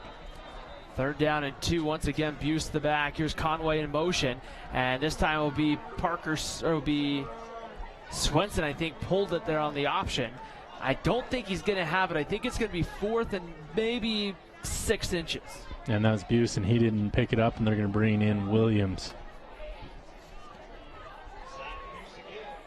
So it'll be 4th and about inches coming up right here. We'll see here, and we see whistles blow, and the officials want, it looks like a timeout right here. And I think Preston Parrish might be saying, hey, can you measure it? And we'll see here. If they measure it, it's going to be pretty close, but just from the spot, it looks, Chris, to be about 6 inches or so away from the marker. And I don't see a request yet to bring the chains out. But now we will see the chains come across the field here, and we'll get our first measurement of the night. Something you don't see a ton of at the high school level is bringing out the chains to measure. We'll see here. It's going to be really close. Let's get the binoculars on here. Looks like he got it. And he's going to get it by the nose of the football. A great call by Preston Parrish, forcing him to bring the chains out. Preston Parrish was pretty close right there. Oh, remeasure. And now they're going to say about inches. Maybe we should get a 3rd opinion. Wow. And now I think they're going to have to give Preston Parrish an explanation. And I think what they're saying is that the yardage marker wasn't all the way back, because they pointed somewhere back. Yeah, they have, I think, a little device that they put on the, either the 30, I guess it would be the 45, and it didn't quite get on there the first time. They throw it for it, and they're going to get the first down as they get a quick slant to Iera. There's a penalty flag that comes in, and that's going to be enough for a first down. And it's pass interference on Salem Hill, so this play should stand up. Oh, they're pointing the other way. And Preston Parrish immediately off the sidelines there, wanting some kind of an explanation. Pass interference against Salem Hills, but it looks like it will go against the Skyhawks. That's good enough for a Spanish Fork first down. And the Dons are driving deep now into pretty close to the Prime Mortgage Lending red zone. That's something Spanish Fork has not seen tonight.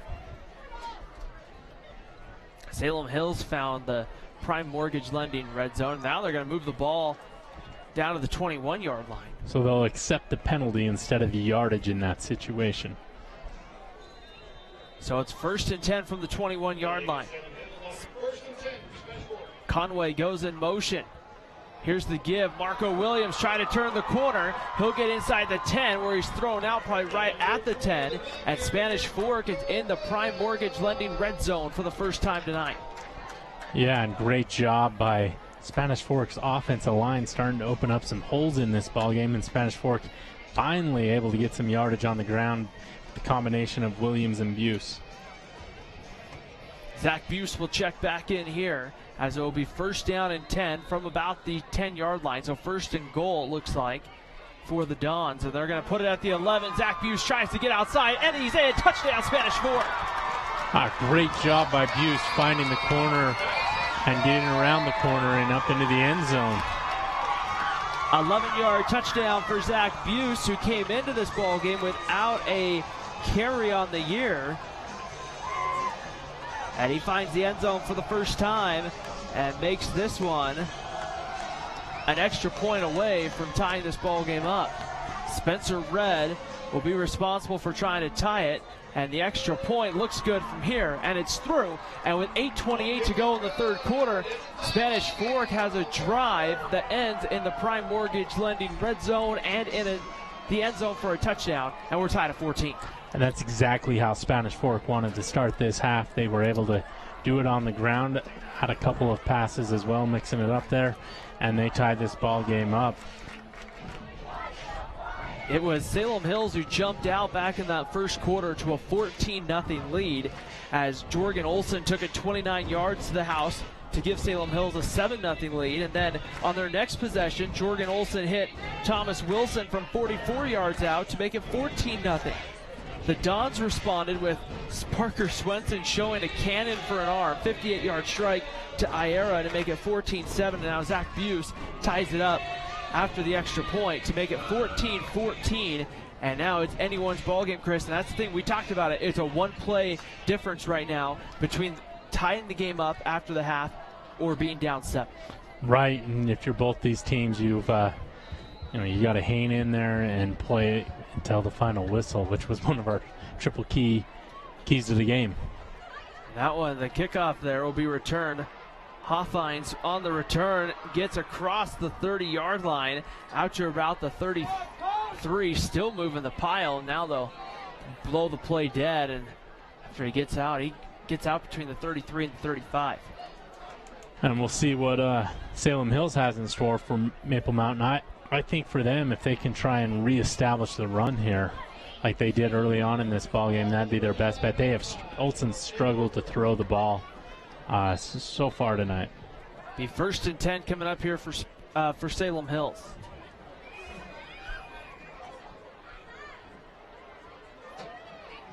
Olsen, the quarterback, under center, and they give to Sam Hughes on 1st down. Hughes tried to stretch forward there and get an extra yard, but Sam Hughes will get 2 or 3 on 1st down.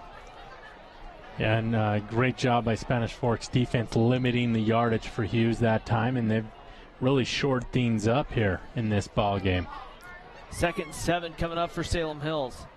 Skyhawks had a couple of I don't think textbook kind of drives to start the ball game, but ever since those first 2 touchdowns, had a hard time moving the ball against the Spanish Fork defense as Sam Hughes gets a carry again, and straight ahead for another couple. Yeah, and that'll bring up 3rd down and about 3, and if you're Salem Hills, you really are desperate to pick up this 1st down, and Spanish Fork's taking all the momentum in this half. It's going to be 3rd down and about 3. Skyhawks looking for the 45-yard line to move the chains. Reed Johnson in motion. They get the screen pass. That is complete, but going nowhere on the screen as it was number 15. That's Braden Biesinger, and nothing going on, brings up 4th down. Yeah, great job by Peterman in his defensive back position, breaking that play up and avoiding the blockers to make that play. Salem Hills will have to punt as once again we see Dallas Iera going back deep to his own 25-yard line. And Josh Crippen, number 7, standing back at his own 25, ready to punt it away for the Skyhawks. We've seen how the punters in this ball game at times have been able to flip the field. We'll see what Josh Crippen can do here. Good snap, they get it off, and Crippen with a good kick. They kick it away from Iera, now bounces past Iera inside the 10, and it's going to be down. The question is, did it get into the end zone? And they're going to down it, it looks like, at the 1-yard line. Oh, geez. Now it's wherever you touch the ball at the high school level. Obviously, he rolled into the end zone, but that won't help Spanish Fork out at all. So starting back at their own 1, the Dons will have to go 99 yards. The officials appear to be having a conversation about it to see if whether or not did he touch it when he was on the in line or over the line, because if he touched it after that, or if the ball had hit before he touched it, then it would be considered a touchback. But the ball looks like it's going to be placed on the 1-yard line. They're going to say it looks like he touched it or had possession of it at the 1. So dangerous position here for Spanish Fork after tying the ball game up at 14. Now they have the ball inside their own 1-yard line. Yeah, 99 yards to go here to pick up a touchdown, and you want to avoid getting a safety. Parker Swenson and Marco Williams in the backfield. Swenson will throw, being pressured, throws that one straight into the ground, and there's a penalty flag down, however, and it's going to be a safety for Salem Hills. They're going to say it looks like that it was an intentional grounding. I think it's going to end up being the call. The Skyhawks have a 16-14 lead. That looks like a good call. I didn't see anybody in the area. Parker Swenson was trying to plead his case with the official. And we talked about it in the second quarter that Parker Swenson had kind of maybe gotten away with a couple of intentional grounding, kind of not really warnings, but no calls early on. And there, one comes back to hurt Parker Swenson. And credit Salem Hill's defensive line and linebackers. They have been putting a ton of pressure on Swenson tonight. So now we'll see Spanish Fork have to punt the ball to the Salem Hill Skyhawks. So it'll be Skyhawk football right now, and the defense for Spanish Fork having to go right back out there. And this is really that moment, Chris, where you need that defense to go make a play. Yeah, you do, and or at least continue to hold Salem Hills like they had. Unfortunately for Spanish Fork, that punt went near the end zone, and that really cost him. If that thing would have went one more yard, obviously it would have been a touchback in a different situation. Instead, they find themselves down by 2. It will be Hofines back deep to receive for Salem Hills, and I think that's number 16, Jeff Yates, as this one is punted away. Hofines will go back and get it from about his own 17-yard line. Across the 30 to the 35, cuts back up through the middle. He's brought down around the 38-yard line, and so not bad field position if you're Salem Hills with 6 minutes and 11 seconds to play here. As you saw, Riker Barton, number 81, kick it away. Yeah, and if you're Salem Hills, the key on this drive is just find a way to move the chains. Last time they tried running it without any success. Jorgen Olsen's had a quiet night carrying. Here's Hughes straight up the middle, and Hughes will get out across the 45 to about the 46-yard line or so, 47. Good pickup on first down with Sam Hughes. Looks like we've got a Salem Hills interior lineman down. He started to get up and then just kind of rolled back.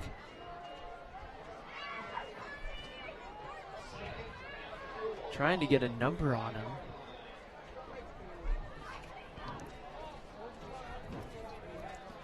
I think it may be.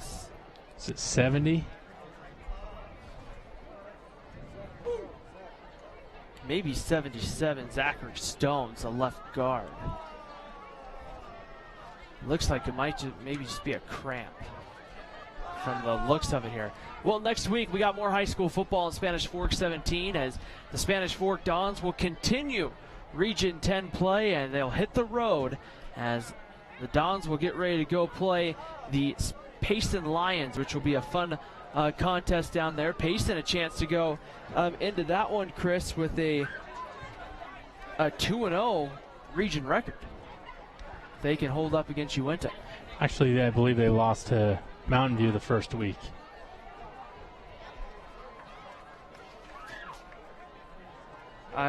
Yep, you're right. I knew that one of them won. I knew that much. It's going to be a 2nd down and 4. Well, still 1-1 for Payson. That puts them in the playoff hunt. And here's the carry to Sam Hughes. Hughes breaks one tackle, but Trey Lofton, Dakota Conway, and Ben Boyack get there to finish him off. I'm just checking the score here. It looks like Payson's up 36-13 at Uinta with 4 minutes and 44 seconds to go. And then, like you mentioned in the other Region 10 game, Orem is putting a beating on Mountain View. That's 63-0. So that half should go pretty quick as the mercy rule is in effect. A lot of running clock in the second half, and that one up in Orem. Here's 3rd and 4 coming up. Olsen back to throw, steps up now. He's going to try to run, stops to the line of scrimmage. Now will have to run. He will dive ahead to midfield, and he'll have enough, it looks like, depending on the spot for a first down, but the initial spot looks like it's enough for a first down. And great second effort by Olsen as he was boxed in, and then he was able to duck his way under a couple of tackles and dive through to get that first down.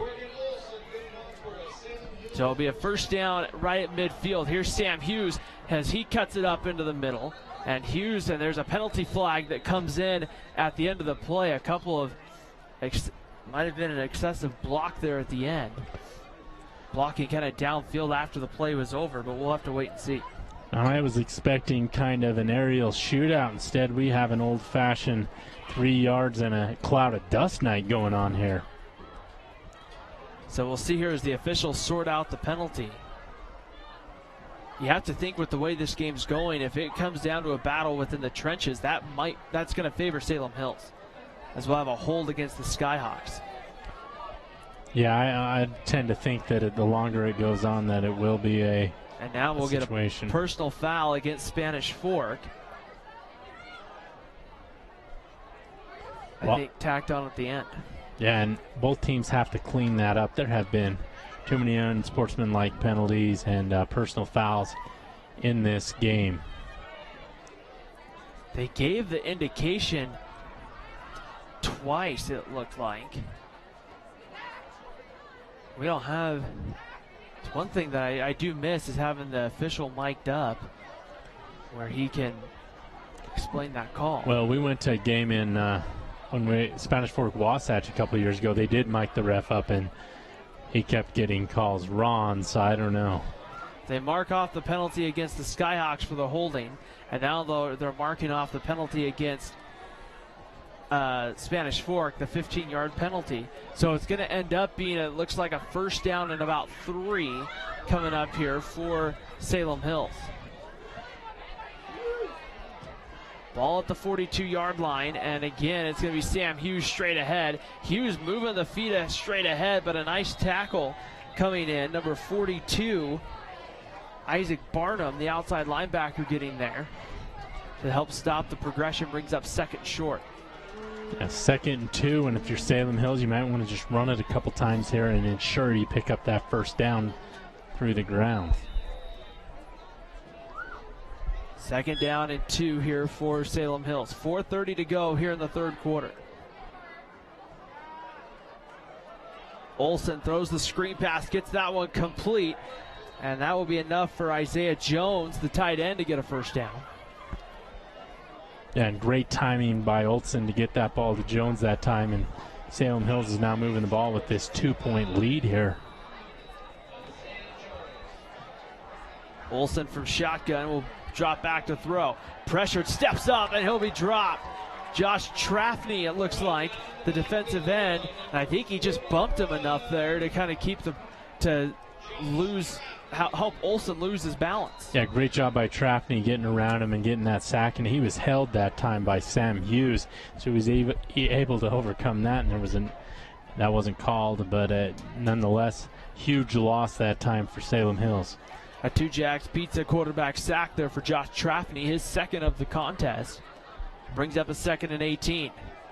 Here's Hughes off the other side, tries to cut it back up through the middle. This time, nothing going on as he gets he'll get a couple. He'll get 2 or 3 down to about the 40. That'll bring up a 3rd and about 15, so if you're Salem Hills, you got to be thinking a deep pass in this situation to try and pick it up. 3rd down, they need 13. Somebody walked by holding a cat. Fans are going crazy here in the student section. All sorts of things going on. 3rd and 13, ready to go. High snap. Olsen's going to have to pull it, and he'll try to run for it. Olsen will get inside the 35 to about the 33-yard line or so. And that'll make it a more manageable 4th down, and I anticipate Salem Hills going for it in this situation. It'll be 4th and about 7 coming up. 4th, 7, maybe 8. Like Chris mentioned, kind of in the middle of no man's land there. Caught between that position of going for it or having to punt. Field goal not really an option at the high school level from the 33. Yeah, and if you punt it in the end zone, you only gain 13 yards of field position. Olsen back to throw, pressured, steps up. Pressured now from behind, throws downfield, and it's going to be incomplete, and it'll be a turnover on downs, and the ball will go to Spanish Fork in pretty good field position at the 33. Yeah, and if you're Spanish Fork, I'd continue to build on that run game and see if you can't get both Buse and Marco Williams going here on this drive. 2 minutes and 21 seconds to go here in the third quarter. The homecoming game here from Spanish Fork. As Parker Swenson, the quarterback, joined in the backfield here by number 20, Marco Williams. 2 minutes and 21 seconds to go in the third. Both teams with all three of their timeouts. Those timeouts could be like gold in the fourth quarter. Parker Swenson will throw the screen pass. Here's Noah Conway trying to get outside, and he is going to be dropped as it was, I believe, number 6 getting in there. Merrill Morley, the senior linebacker. And Salem Hills has done a great job of flying around on defense tonight with reckless abandonment, and it's really paid off. Second down and about 15 to go. And here's the give straight ahead. This time nothing going on via the run game. In fact, they might have lost another yard or maybe 2. Brings up a third down and close to about 17 here, Chris. Yeah, and if third down here, I wonder if they're going to look for Iera deep in this situation. So they'll go with 4 wide receivers. Iera to the very top of your screen at home. Swenson back to throw. Pressure. 3 Skyhawks in there. He'll throw it up. Just tries to get it to Conway, who goes up and catches it along the sideline for a first down. Great job by Conway finding this ball at its high point, keeping his arms up and staying in bounds while making the catch. A Lance Wilson State Farm assist there to Noah Conway as he helps his quarterback out by going up and getting it. And that'll be a first down.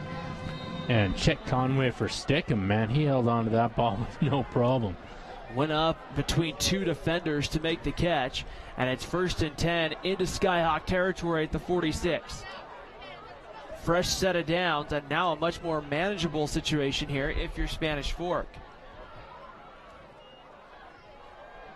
Here's Parker Swenson on the keeper. He's going to have enough for pretty close to a first down. Breaks the tackle, however, and gets inside the 30 to the 28-yard line. It looks like he lost the ball. I don't think he intentionally meant to pitch it to Conway, but Conway comes up with it at the end of this run. That got me. I went to look to see who was making the tackle, but yeah, he made that late pitch there. I think I looked down on my paper to see who was making the tackle for Salem Hills, and that one got the best of me there. First down and 10, straight ahead. Down to about the 15-yard line goes Zach Buse, number 21. And Spanish Fork has done a much better job in this second half of controlling the line of scrimmage and running the ball. 34 seconds to go here in the third quarter. A couple more plays here before we hit the fourth. 2nd and 7, back to throw. Swenson looks, has a man, and that's going to be complete to Iera down to about the 20-yard line. And Spanish Fork finds themselves in the Prime Mortgage Lending red zone now. They don't have to snap another play, but we'll see here. That offense in that no huddle look here, and I don't think they're going to get one off here before the end of the third quarter. So we'll head to the fourth quarter here on Spanish Fork 17. We got a good one. Salem Hills 16, Spanish Fork 14. The fourth quarter might decide this one. Find out who wins after the break here on Spanish Fork 17.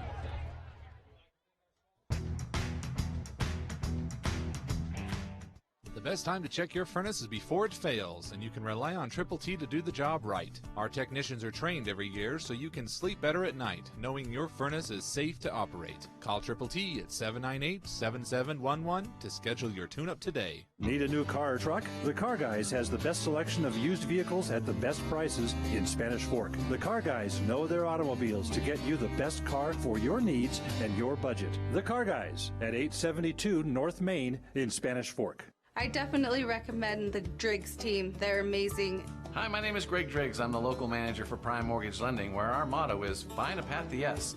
Stop by our office today on Main Street and let us help you get into your brand new home. Nobody plans on getting in an accident, but if it does happen, you can rely on the expertise of Mike McKell to protect and fight for your rights. Specializing in personal injury law, Mike McKell is the attorney you need. Contact Mike at McKell, Christiansen, and Wise.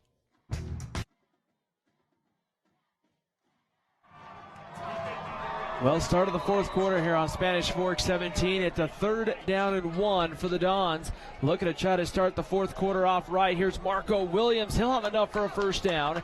Inside the 20 to about the 13-yard line, and Spanish Fork continues to drive deep in the Prime Mortgage Lending red zone. And that'll bring up a first and nearly goal. Looks like Spanish Fork can pick up a first down inside the 2. So right now, looking to try to see what they can do here on this drive as Parker Swenson split out as a receiver. It's Noah Conway and Marco Williams in the backfield. Now they split this one out. Conway's going to have to do something with it. Dances past a couple, and he'll go down back at around the 20-yard line on the direct snap.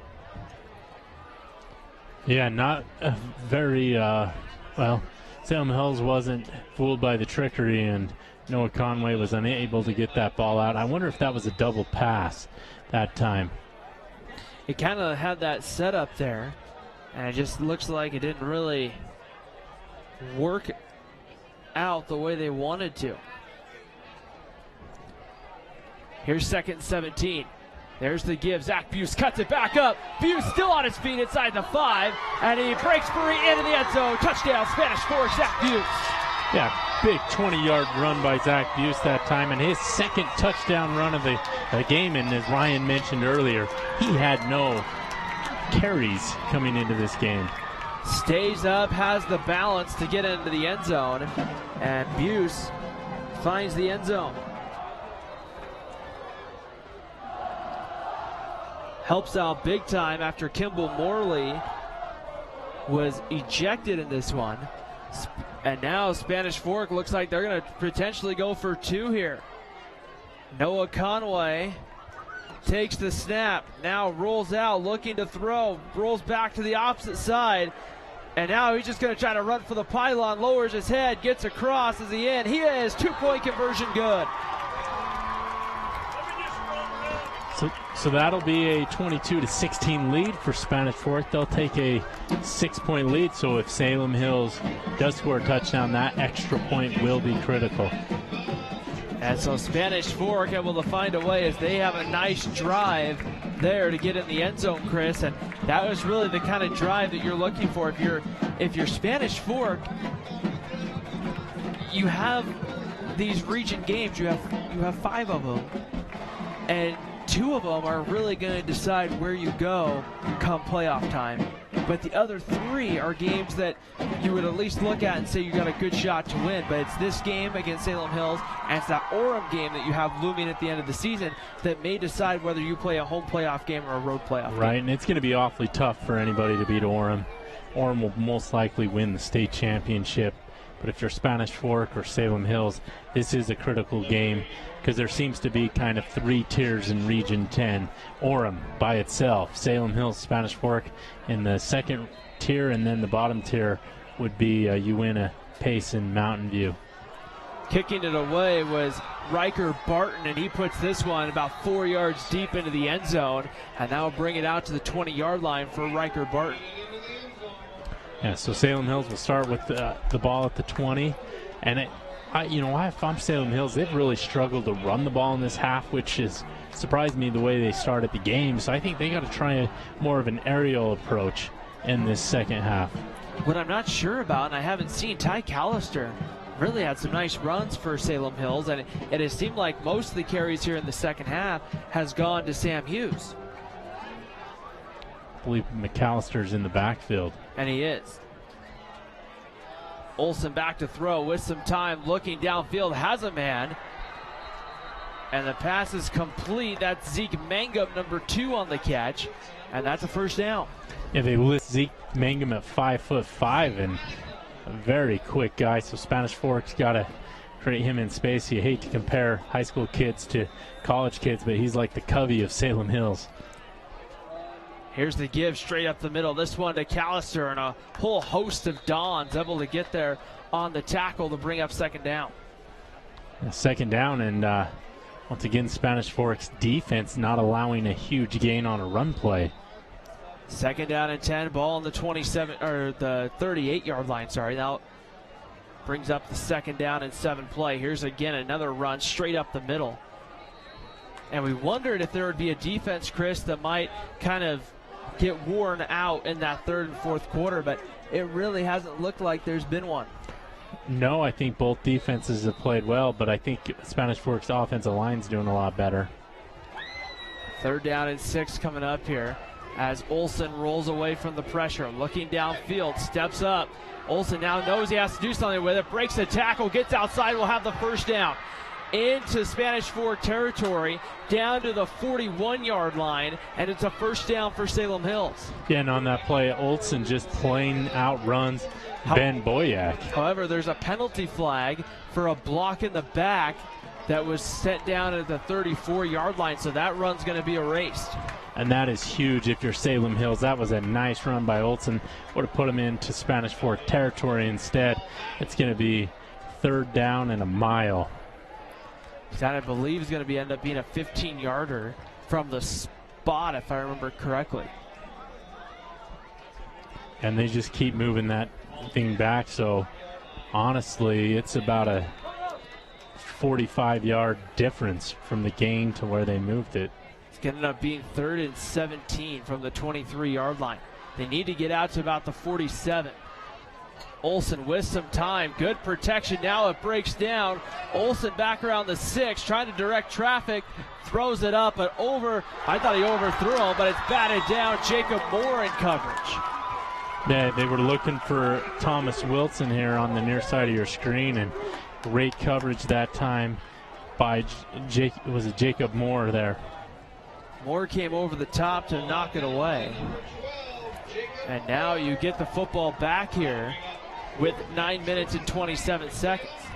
And this is a situation, if Spanish Fork's able to take some time off and score, that they'll be in control of this ball game. Josh Crippen standing back at his own 5. He's had to pump multiple times tonight from deep in his own territory. Crippen gets the punt off. It's a good punt over towards the sideline, and it looks like out of bounds. We'll see where they mark it out at. They're going to say went out at the 39, but they'll mark it off to the 45-yard line. So good field position, Chris, but 9:21 to go in the 4th. Right, and if you're Spanish Fork, you've had a lot of success with the two-headed monster and your running back, Marco Williams and Zach Buse.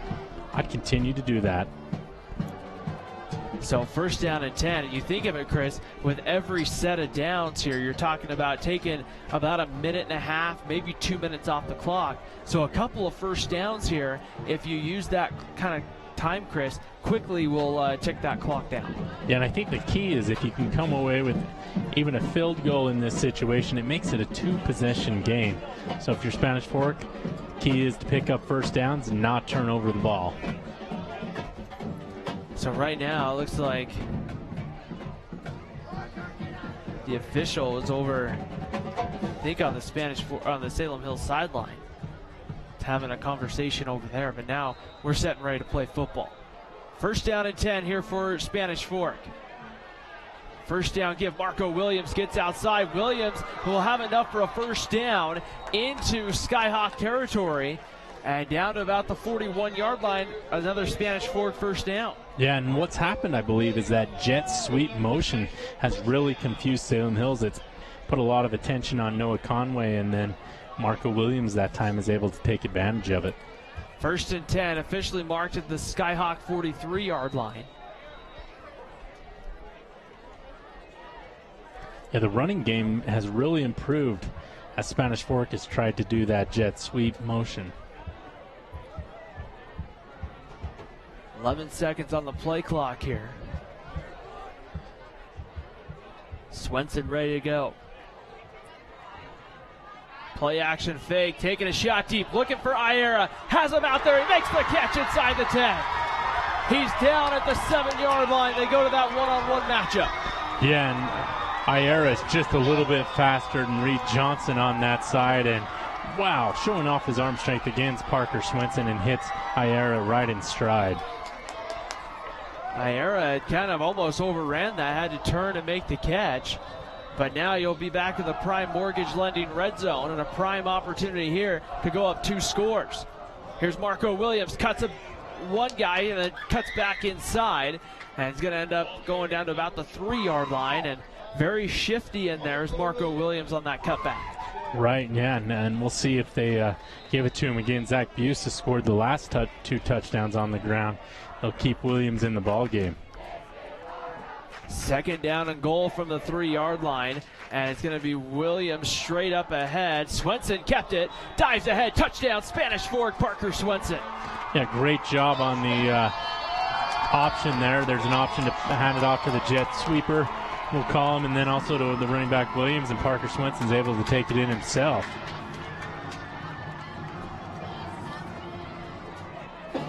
We'll see. I didn't anticipate, well, they're going to kick the extra point here, which would make it a 13-point ball game. I'm surprised Spanish Fork's not going to go for 2 again. 7 minutes and 53 seconds puts a ton of pressure on that Salem Hills offense. Here's Spencer Redd. The kick is through the uprights and good. And now with under 8 minutes to play, the Salem Hills will have to move down the field quickly, trailing by 13, and there's no room for error right now if you're Salem Hills. Yeah, and if you're Salem Hills, at one point in this ball game, you had a 14-0 lead. So they've allowed Spanish Fork to score 29 points while only putting that safety on the board since early in the first quarter. And really, when you take a look at it, if you want to look at the offenses, Chris, 29 offensive points for Spanish Fork compared to really that 14 of Salem Hills. The Skyhawks came in defensively giving up about 28 points a ball game. So right now, right around the average if you're that Salem Hills defense. Yeah, and if you're Spanish Fork's defense, I'd continue to put the pressure on. Don't go into prevent defense and just see if you can't get the ball back for your offense. And Salem Hills, it's almost to the point where it's 4-down territory on every set of downs. And this kick goes again into the end zone as Riker Barton, the senior, puts it deep in the end zone. And that's an extra defender almost when you can put the ball in the end zone on every kickoff. Yeah, especially with the rule in high school where if it goes into the end zone, it's an automatic safety. I believe we're going to see that probably next in the NFL and college level. Now, in college, if you do a fair catch anywhere inside the 25, you can take it at the 25. So we'll see how these someday. I'm going to prognosticate that the kickoffs will be gone. 1st down and 10 from the 20-yard line. And here's Reed Johnson trying to turn the corner on the little jet sweep with the pitch. He almost lost the football. He did. Spanish Fork says they have it. And Spanish Fork does. The Dons force a big turnover and are knocking on the door again of scoring here in the 4th.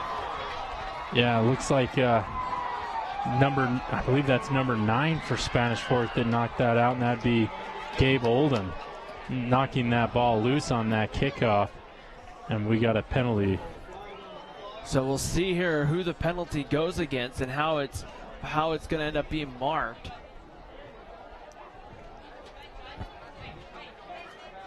And we'll see here. It's going to be dead ball, unsportsmanlike conduct against Salem Hills, which I believe will, in this position, Chris, I believe will end up being half a distance tacked on. Yeah, and if you're Spanish Fork, you're going to start in great field position. And, hey, Ryan, I can see your red shirt there. Hey, there we go. Yeah, I figured it's homecoming, might as well wear some red tonight. Chris, you're trying to duck into the picture, but... I mean, I just love my face. What can I say, Ryan? So you see the student section about 8 deep. If you look right under the home, that's where Chris and I are here, as you see our crew up top and some nice aerial shots here via the drone here on Spanish Fork 17. It's going to be 1st and goal from the 8. Swenson going for it all here on 1st down. Has a man for a touchdown, Spanish Fork. This time it's Noah Conway. Wow, and just like that, Spanish Fork has scored 3 touchdowns in this 4th quarter, and then we're only 7 minutes and only 5.5 minutes into this. 4.5 minutes into this. And so now Spencer Red comes on for the extra point. And some Happy Dons look to be in a position, Chris, where on homecoming they could ring the victory bell here with 7:37 to go here in the fourth quarter. 36-16. Now a 3-score game if you're Spanish Fork, and if you're Salem Hills now, if you're going to make a comeback, you're going to need to probably score in the next 2 minutes. Right, they're going to have to. And when this quarter started, Salem Hills led 16-14. It's amazing how that turnover and a couple quick scores by Spanish Fork has really turned this game around. If you're Salem Hills, you're gonna have to go fast, and you're gonna have to try and get 3 touchdowns on the board. But Spanish Fork hopefully won't have deja vu, as Cypress was able to score 28 points in the fourth quarter to come back and win that ball game 2 weeks ago at Cypress. We'll get ready for another kickoff here as Riker Barton has put the last couple into the end zone for no return. Barton approaches here and puts this one. This one looks like it's heading to the end zone as well. And it'll be this time 2 yards deep. And will come out here to the 20-yard line for Salem Hills. Yeah, and Salem Hills is just going to have to throw caution to the wind and just try and score quickly. And, you know, they can do that. And also Olsen can be the run game as he scrambles and gets out of trouble as needed as well. Let's take a quick moment here on Spanish Fork 17 to thank our sponsors for making this broadcast possible tonight. We want to thank the Tony Basso Auto Group, Lance Wilson State Farm Insurance, Triple T Heating, Cooling, and Plumbing, MVP Sports, 2 Jacks Pizza, McKelkers, Jansen and Wise Attorneys at Law, and Prime Mortgage Lending. We thank everybody for making this broadcast possible and our many other broadcasts throughout our high school sports season, and a special welcome to those watching on our YouTube page, youtube.com/SpanishFork17, and those also watching on the live stream at sfcn.org, clicking on the live stream. As with 7:37 to go in the fourth quarter, Preston Parrish, I think, looks like they're going to, I think there was a penalty on. Salem has had another penalty, and they have picked up quite a few here in this second half. What I don't get was that we had the kickoff, but it went into the end zone, so it's not like there would have been a return or anything where you would have generally seen a penalty.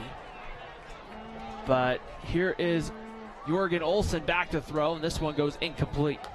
And Spanish Fork's defensive line doing a pretty good job there of putting pressure and not allowing Olsen to get comfortable. And that's been the case all night long. 2nd down and 10 coming up here for Salem Hills. Salem Hills next week, well, they go to Orem to play the Tigers. Spanish Fork hits the road. They got a road trip to Payson. Here's Olsen straight up the middle, and Olsen's going to fight his way. Ball comes loose, and it's recovered by Spanish Fork.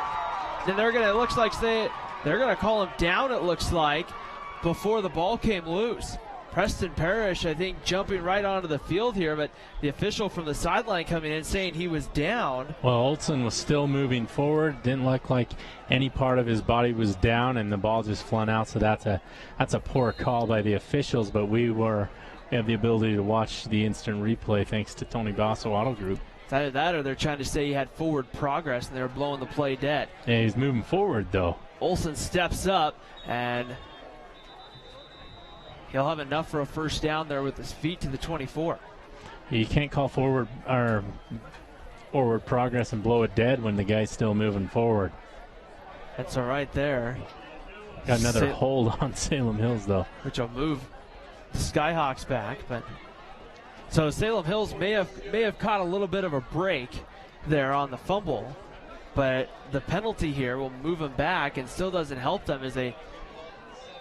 We'll have to see here, move it back to the 7-yard line and bring up a 3rd down at about 13.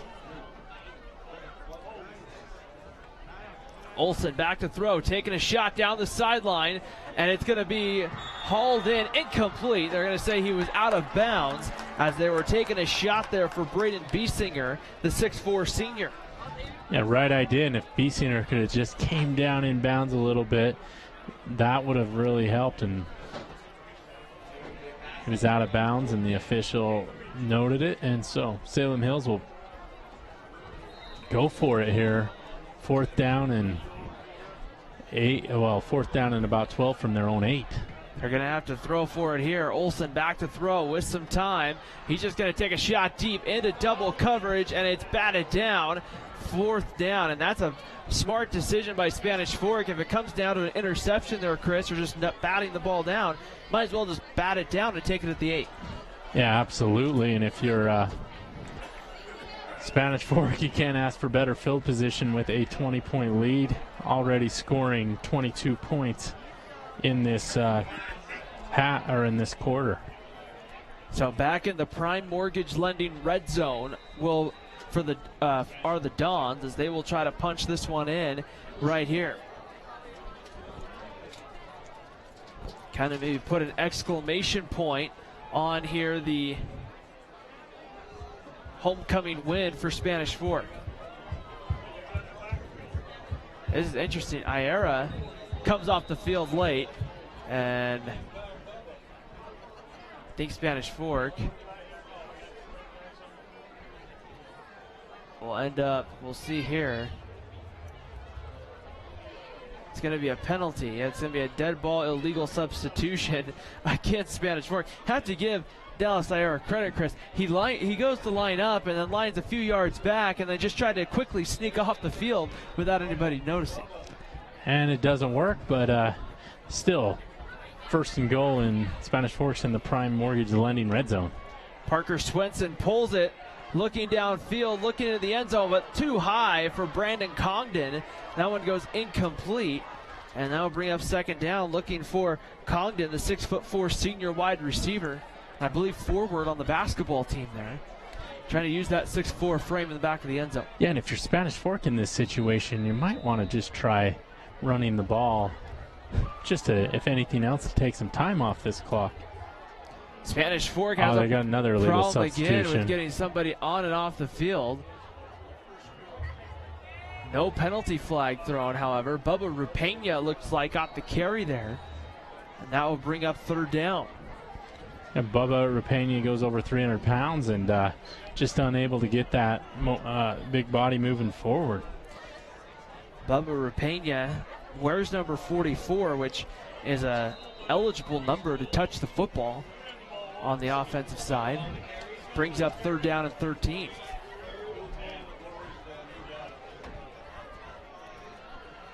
Third down and 13, ready to go. Zach Buse checks in the ball game. Spanish Fork here letting some clock run. Here's the play clock is at 5. Swenson in the pistol formation is going to have to hurry now, down to 1, and he'll get it off with 1. He'll roll out, dump it off here, and immediately getting hit and driven back was Iera, who made the catch. Good news is he caught it in bounds, so the clock will continue to run, and Spanish Fork can also work on their kicking game as Red comes out to see if he can extend this lead by 3 more. Spencer Red will come on. It's going to be a 35-yard kick from the right hash. So Red will have to angle it a little bit here. Kind of pull it back as he kicks it. We'll see what he can do here. Snap is good, the hold is good, the kick looks good from here, and it's through for Spencer Red with 4:55 to play in the fourth quarter. Spanish Fork increases their lead to 39-16. So you may have really rather preferred to come away with the touchdown, but there it works to come away with points nonetheless. And now they open this one up as, well, some smoke goes off from the student section here. Just what we needed in this area was more smoke. And now the question is, Chris, it's heavy enough here that, well, hopefully we can kind of see through it as we get ready for kickoff. I don't think it'll impact play. It'll just impact our view of the game. Kind of similar to the stuff we saw at Lehigh when the Pioneers last week took the field. And here's the kick. This one going deep, and this one through the end zone. And now Salem Hills will have the ball at the 20-yard line. And there's a penalty flag that comes in, and I think they're going to get a personal foul here against Spanish Fork. I think they hit a block down the field that was unnecessary. Yeah, you play up to the whistle but not past it. And I think Eli Davidson, number 2, he looks at the official and points, was it me, ref? Yeah, kind of unsure there. Be a personal foul penalty here against Spanish Fork. And if you're Spanish Fork in this situation, you just want to keep everything in front of you, not allow a quick score. And Salem Hills has quite the battle ahead of them as they're down by 23.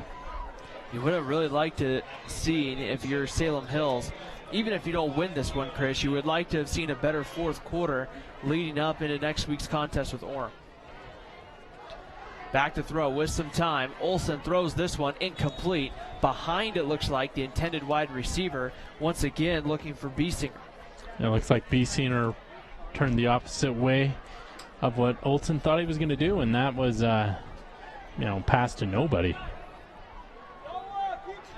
Brings up a 2nd and 10. 4:51 to go here in the fourth quarter. Jorgen Olsen, the quarterback, takes the low snap, and he will try to make something there happen, and he'll get about 6 yards out across the 40 to the 41, so a good pickup there. Brings up 3rd down and about 4. Yeah, 3rd and 4, and imagine Salem's going to go for it, but they really probably just want to maybe score here on this drive, make the score look a little closer. They'll officially give him 7, it looks like, on that carry, and brings up a 3rd and 3. Straight up the field here. That's going to be enough for a 1st down, as it was, I believe, Sam Hughes. Got the carry right there. And it was Hughes. That's good enough for Salem Hills 1st down. Jorgen Olsen has 3 100-yard games rushing this year as a quarterback. So I thought maybe we might see a little more heavier dose of Jorgen Olsen. I think that we've seen a lot, but Spanish Fork's done a good job of keeping that in check. Olsen looking down the field, has a man, threw it high. Trey Lofton dives, and incomplete. The back judge coming in and saying, no, that ball hit the ground. Yeah, and he clearly picked it up. I don't know how easy it is to see things down on the field, but from up here I could see it bounce. One of those A for effort type plays there if you're Trey Lofton, but Lofton just couldn't quite come up with it. 2nd and 10, 4:04 to go, fourth quarter. Here's Olsen trying to get outside on the keeper. He's going to have a 1st down and more inside the 40. Pulled down at about the 32-yard line. Caleb Lundquist and Zach Buse getting there. And that's big play capability Olsen shows there. A little too late, though. Salem Hills really needing a quick score going in that hurry-up offense. And now we're going to get timeout Spanish Fork. You have to wonder if head coach Preston Parrish may not think, hey, I got 3 timeouts. Might as well use them here to give my defense a little bit of rest. Right, yeah. I've been very impressed with Spanish Fork, though, here in the fourth quarter, being opportunistic. Because leading up into this quarter, I don't believe Salem Hills had a turnover. Spanish Fork scored. Salem Hills turned it over. Spanish Fork capitalized on that and then made them turn over the downs. A turnover on down, so really great job by Spanish Fork playing smart strategic football here in the fourth quarter. You have to kind of see here, if you're Spanish Fork now winning this one tonight, the nice thing with it is you're in a position now where you got Payson, you get Uinta still, and you have the Mountain View Bruins. Mountain View. You get those 3. You have to like the idea now. You really could be 4-0 heading into that game against Orem. Yeah, you got to take it one game at a time, but there is a good chance that could happen. Olsen dances away, takes a shot deep, has Biesinger in the end zone. Did he pull it in? Touchdown, Salem Hills. 32-yard strike from Jorgen Olsen to Braden Biesinger. And the Skyhawks find a way to get it in the end zone here in the fourth quarter with 3:52 to play. And the Skyhawks aren't out of it yet. Yeah, and credit Salem Hills for continuing to battle in this game. We'll see if they go for the onside kick here. The Skyhawks have all 3 of their timeouts, so in theory they wouldn't have to. However, they'd have to find a way to get a really quick defensive stop here, and they're going to go for the 2-point conversion right here. Olsen pitches it out. Callister goes back to Tyrese Williams, who throws it back to Olsen, incomplete. They were trying the old Philly special on that play, and it only works during the Super Bowl or for the Cleveland Browns last night on the 2-point conversion. Works about once every 15 times, I don't know, Chris. With some great aerial shots tonight, as our crew here has worked hard to get this one set up. We thank them for all their hard work each and every Friday night, helping make these broadcasts possible here tonight. As we get set and ready to go we're past the halfway point of the regular season. Next week we're going to Payson. The following week we'll be back here in Spanish Fork, but we'll be at Maple Mountain for Wasatch and Maple Mountain, which could be a game with some playoff implications. But that one next week, like you said, you talk about taking it one game at a time. If you're Spanish Fork, you can't really overlook a team like Payson. That's a kind of a trap game that we talk about, similar to what some people are saying BYU and McNeese State could be a trap game. Yeah, and I think the key is for Spanish Fork just to play Spanish Fork football, not try and get too fancy. Although Payson is beating up on Uinta, 50-21 is the score I see there, and then Orem ended up beating Mountain View 63-0. The nice thing is, if you're the Payson Lions, that's going to be at least a pleasant bus ride back. Here's the onside kick. Zach Buse falls right on it. And now Spanish Fork's offense will have good field position with 3:41 to go and an opportunity just to kind of run some clock here in the fourth quarter. Yeah, and if you're Spanish Fork, I imagine we're going to see a heavy dose of Zach Buse and Marco Williams try and wrap this game up. Be 1st and 10 from the 45. Be interesting to see how Salem Hills, they have 3 timeouts. I'm interested to see the strategy here, whether Salem Hills are going to try to use them right away. Here's the give to Marco Williams. He's going to have enough for a first down inside Skyhawk territory to the 43-yard line. And that's a dangerous play because now you don't get a chance to stop the clock, but you have a fresh set of downs. Yeah, you do, and if you're Spanish Fork, that was a great job by Williams staying in bounds. That's the key. You don't want to run out of bounds. The clock is your friend. You want it to run. First down and 10. Ball on the 43-yard line of Salem Hills. There'll be a happy way to celebrate homecoming here at Spanish Fork High School for tomorrow night, the dance. We'll have an opportunity to enjoy the homecoming festivities here with a win. Here's Marco Williams. This time he's dropped in the backfield for a 4-yard loss. At least going to end up being a 4-yard loss. And this is where you have to be careful, Chris, not to pick up like what I call a frustration penalty. Yeah, both teams need to be careful as it's starting to get a little chippy out there. Timeout, Salem Hills. Skyhawks will use their first. I think they wanted the clock to 3:04 here.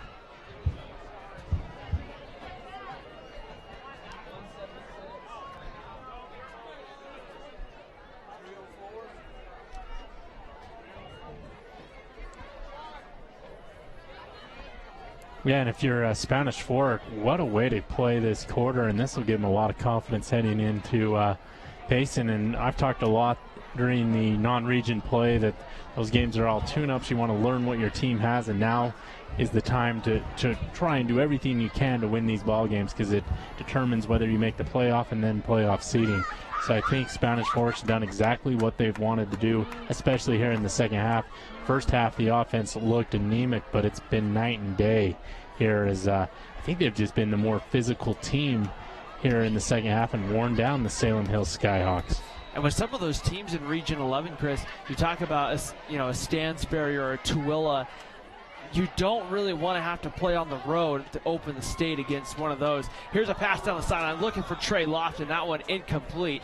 Brings up 3rd down and 13. Kind of an interesting play call there because that clock will stop now on the incompletion. Right, it does, but I guess if you're the coaching staff, you want to have opportunities for your team to also succeed in the pass game. So it's just kind of a time to work on things. So it'll be 3rd down and 13. Parker Swenson will throw a screen pass, gets this one out to Noah Conway. Conway cuts back to the other side of the field. He's going to have to try to use his speed. Conway, a lot of effort there. Maybe gets a yard, stays in bounds, and Salem Hills quickly calling their second timeout of the half. Yeah, and that'll bring up a 4th down, I believe, and force Spanish Fork to punt. A lot of effort there for Noah Conway, running to the opposite side of the field, then trying to cut it back. And that's tough at this level anyway, to run this cutback. I guess it's 3rd down. Should be. That's what I thought anyway. It should be 4th down, but I haven't seen them change it right here. And it is 4th down. They're trying to get the marker changed, and it will change. So 4th down and 14 coming up here for Spanish Fork. The Dons will either have the option, I guess they could potentially go for it, Chris, but in this position you probably really want to just pin Salem Hills back. Absolutely. Just go ahead and punt it and let Salem Hills have to drive a longer distance. Going back deep will be Reed Johnson, number 1. Johnson will go back inside his own 20-yard line, still going. Caden Holt is on to punt. Holt had kind of a mixed bag with a couple of hang time punts, but then a couple of low line drives. This one just angled towards the sideline, goes out of bounds inside the 20 at the 12, and they'll mark it off now. We got another penalty down 18. there. There's a penalty flag down on the return. Another late hit. It's been the theme tonight. Preston Parrish out onto the, comes out a few yards onto the field right here. And those are definitely the penalties, Chris, that you want to see kind of cleaned up here, as it's a dead ball personal foul against Salem Hills. Yeah, and Salem Hills, both times I've seen them against both Maple Mountain and Spanish Fork, had a lot of penalties. That's something this team needs to work on, is a little bit of discipline. So they'll move the ball back inside their 10-yard line. It will go to about the 8-yard line. Oh, sorry, the 9-yard line. So now Salem Hills is going to have to score quickly. They're going to have to move fast here to come away with points.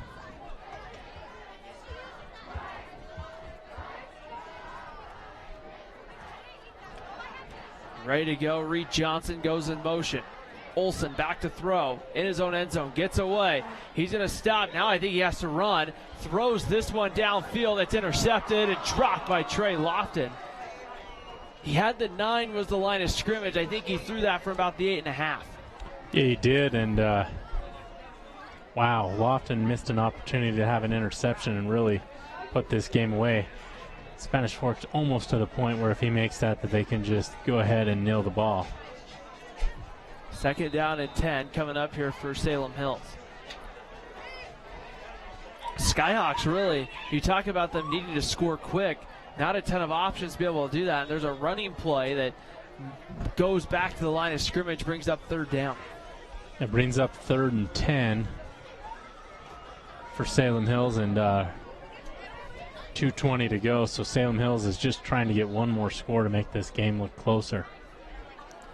Ball right now on the 9-yard line. Clock running, 2:09 to go, 4th quarter. Olsen back to throw, steps up, looks down the field, puts it up into triple coverage, coming up and going down with it. Thomas Wilson, did he hold on? And they'll mark him at the 43-yard line for a 1st down. Yeah, incomplete, they're going to rule. Oh, incomplete. The back judge comes in and rules it incomplete. We'll take a look at the replay. I thought Wilson had it. Now, it might have came out towards the end of that play and hit the ground. It looked like he had it all the way through. The only angle we don't see is what happens when his back turns, and so it's going to end up being 4th down. They're going to move Salem Hills back.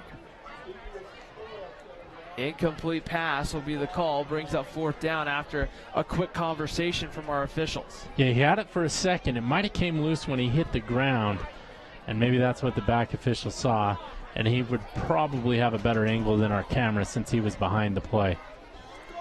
So now it's going to be 4th down and 10 coming up. Everybody will have to reset. The chains have moved already for the first down. And now this really, if you're Salem Hills, this is ball game right here. And they've gone for it inside their own 10-yard line on 4th down twice in this quarter now. Callister, the deep back.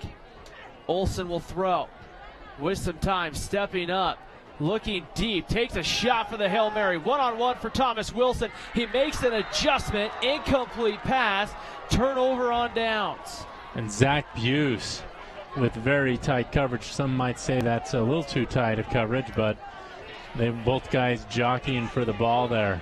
And what probably saved Zach Buse right there from a pass interference penalty, Chris, the last second that head turns around to look for the football. Yeah, but he had a lot of contact before his head turned around. And so now it'll be 1st and goal, Spanish Fork, back in the Prime Mortgage Lending red zone at the 9-yard line. We'll see if they run the ball here, or if they just line up in a victory formation and nil it. Salem Hills has 2 timeouts. And no victory formation, at least yet. Parker Swenson, the quarterback. Marco Williams, the deep back. Noah Conway goes in motion. Here's Swenson on the keeper, pitches it out to Conway, and Conway breaks a tackle, tries to tiptoe along the sidelines, but he steps out of bounds. I thought maybe Swenson should have kept it that time and seen if he could have got in. So Conway there trying to find the corner there, gets the ball down to the 5-yard line and brings up 2nd and goal from the 5. And he got out of bounds too, so the clock will stop.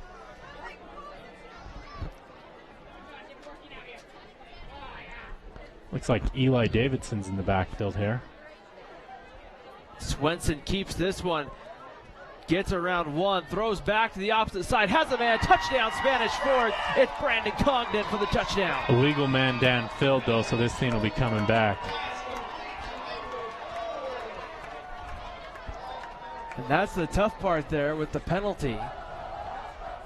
Going to take it off the board, and we'll see here. An eligible man, like Chris was saying, downfield. Pulls the touchdown off the board, and if you're Brandon Congdon, you're like, hey, I'm a senior. I just got in the end zone. Right. Good catch. Good effort. They'll move the ball back. I believe that's going to be a 5-yard penalty.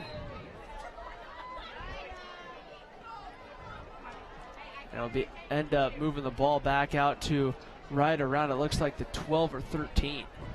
And I think that was a designed run play the whole time, and so the linemen were trying to get downfield, and so no fault of their own. They just broke it up, and Swenson just tried to make a pass, but unfortunately, multiple linemen downfield. Second down coming up here for Spanish Fork. I think they're kind of trying to sort out where the ball should be. They're going to place it now, looks like at the 8. They had marked it off. I think it's a loss of down, although they didn't change the down either. Minute 36, so the clock will start on the snap. Here's the give straight up the middle. This time nothing going. Spanish Fork will lose a couple of yards, and it'll bring up 3rd and goal from the 10. Zach Buse on the carry. Yeah, the clock will probably run near 1 minute when they get this play started, so Spanish Fork can play awfully conservative here with this 17-point lead.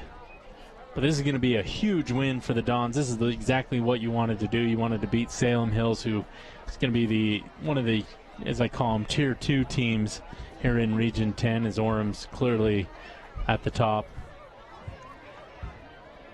Here's Swenson getting out to Iera, and Iera is going to lose a few more yards coming back, and now bring up 4th down, but that clock running 46 seconds on the clock right now.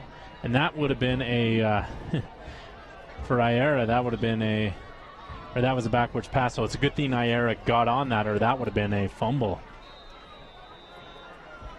So it looks like they're going to line up Spencer Red. There's about 10-second differential here between the play clock and the game clock. And I would imagine if you're Spanish Fork, you may just run that clock all the way down, take a timeout, but it doesn't look like they're going to do that. Spencer Red on. This kick going to be up. It's a line drive kick, and it's no good. Missed it wide to the left. With 7.4 on the game clock, Salem Hills will get the football back here. If you're Salem Hills, there's a lot you're going to take away from this game. And you're going to probably take that first half very positive, and you're probably going to take that fourth quarter as the one that you're going to probably learn the most about.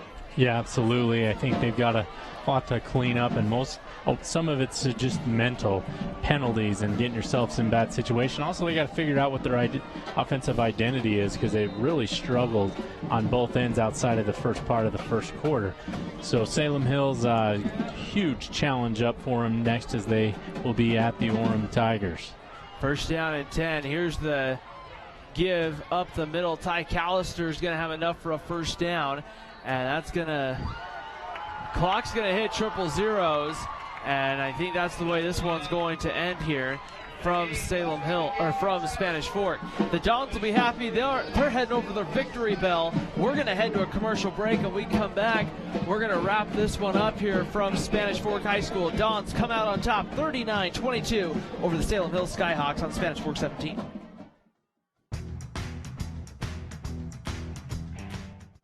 Hi, welcome to Two Jacks Pizza. For the best pizza you'll ever taste and our world-famous cheese sticks, come to Two Jacks Pizza on Main Street in Spanish Fork, or call us for a quick delivery. Are you hungry yet? This is your home, your car, and you want to give them the protection they deserve. With home and auto insurance. See your good neighbor State Farm agent Lance Wilson for your insurance and financial needs. MVP Sports is the #1 source for sporting goods in Spanish Fork.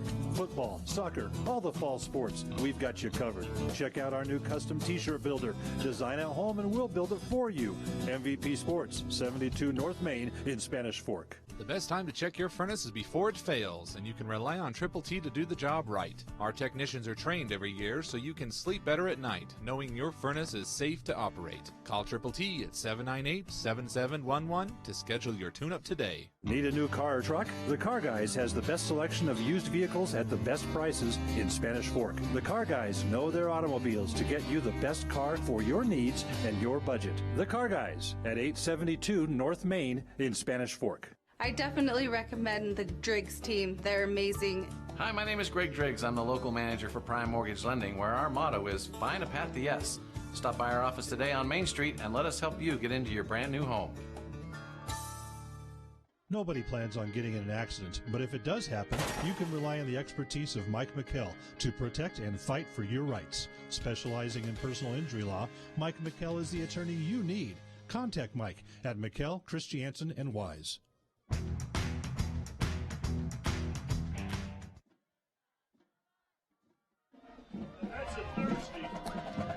Well, a very happy Spanish Fork faithful here on homecoming weekend. The Dons come out with a 39-22 win over the Salem Hills Skyhawks. It always feels good to win your homecoming game, but when the rival's in town, I think it might just feel a little bit more. As you'll see right now, Spanish Fork run over to ring that victory bell. Ryan Pickens and Chris Hurst here at Spanish Fork High School tonight. And you and I both kind of wondered, this game could go back and forth. A couple people asked me pregame what I thought, and I kind of thought this was going to be one of those close, grinded out, fourth quarter type wins. It ended up being that way for the most part until that final about 11 minutes. Yeah, it did. Salem Hills took that early 14-0 lead in the first quarter and looked like they might just run away with it. And then Spanish Fork answered back with a bomb thrown by Swenson, which took it to 14-7. But then fast forward to the start of the fourth quarter, Salem Hills had a 16-14 lead, and that's when Spanish Fork let loose the running game and also was able to create a huge turnover down inside the Prime Mortgage Lending red zone and capitalize on it. it's definitely something, one of those things when you look at it from the perspective of Spanish Fork, it's one of those games where when you looked at your schedule and you said you got Salem Hills, you get Orem at the end of the season, and you have those 3 games kind of sandwiched in between. Even though each game is going to be tough for different reasons, you kind of had your calendar circled tonight and that game against Orem at the end of the season determining your playoff picture. Right, and they took care of business tonight against Salem Hills and did absolutely everything they needed to. And so then next week you got to worry about Payson and get ready for that game. If you're the Salem Hills Skyhawks, definitely not the result you wanted. You played about 3.5 really solid quarters, but right now, if you're Salem Hills, you have to find a way, Chris, right, to shrug this one off because you got Orem next week. Yeah, you got to forget about this one in a hurry and see what you can do to prepare for the Orem Tigers. It'll be interesting. It'll be another tough test for Salem Hills this week. Tonight we got our MVP Sports MVP of the game, and really we kind of did something a little bit different tonight. Hopefully everybody's okay with it. We're going to do our MVPs of the game tonight, Chris. Yeah, so Zach Buse was really a spark plug. He hadn't had a carry up until this game, and he ended up coming away with a couple of touchdown runs, say of 11 and 20 yards, but he was really aided by the interior of the offensive line. So we're also going to give it to Sam and Junior Aito, twin brothers whose mom was able to get out of hospice care to come and watch this game. So those congratulations to those 3 players of the game. And I'm looking down to the end zone where their mother was, and I don't see that they're still here tonight. But one of those great stories when you talk about a community coming together and having an opportunity, and really the whole team going down, presenting her with a lei, and then thanking her, Coach Parrish coming over, kind of lets you know the brotherhood that you get here with a program. And they're at midfield being congratulated, and I think they're down there with their father and their family, and so it's great to see that, and it's great for them to get a win on homecoming as they're taking pictures down there at the 35-yard line. And we really take a look at it with everything right now that some of these communities have been through. We got word at the halftime, multiple media reports now circulating that Woodland Hills and Elk Ridge are going to be reopened tomorrow morning. From what I'm gathering.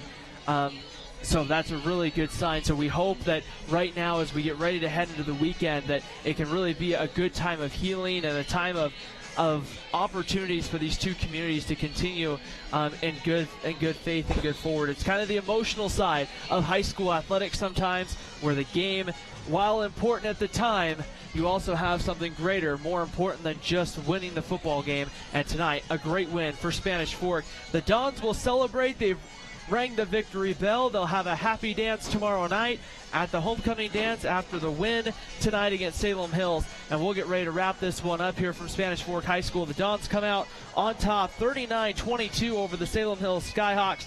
For our Spanish Fork Community Network team, I'm Ryan Pickens. For my partner, Chris Hurst, we're saying so long tonight. We'll see you next Friday night at 7 p.m. kickoff. We will be at Payson High School for Spanish Fork and Payson, and we'll have more high school football on Spanish Fork 17 next Friday night. Have a great weekend, and we'll see you next Friday night from Payson.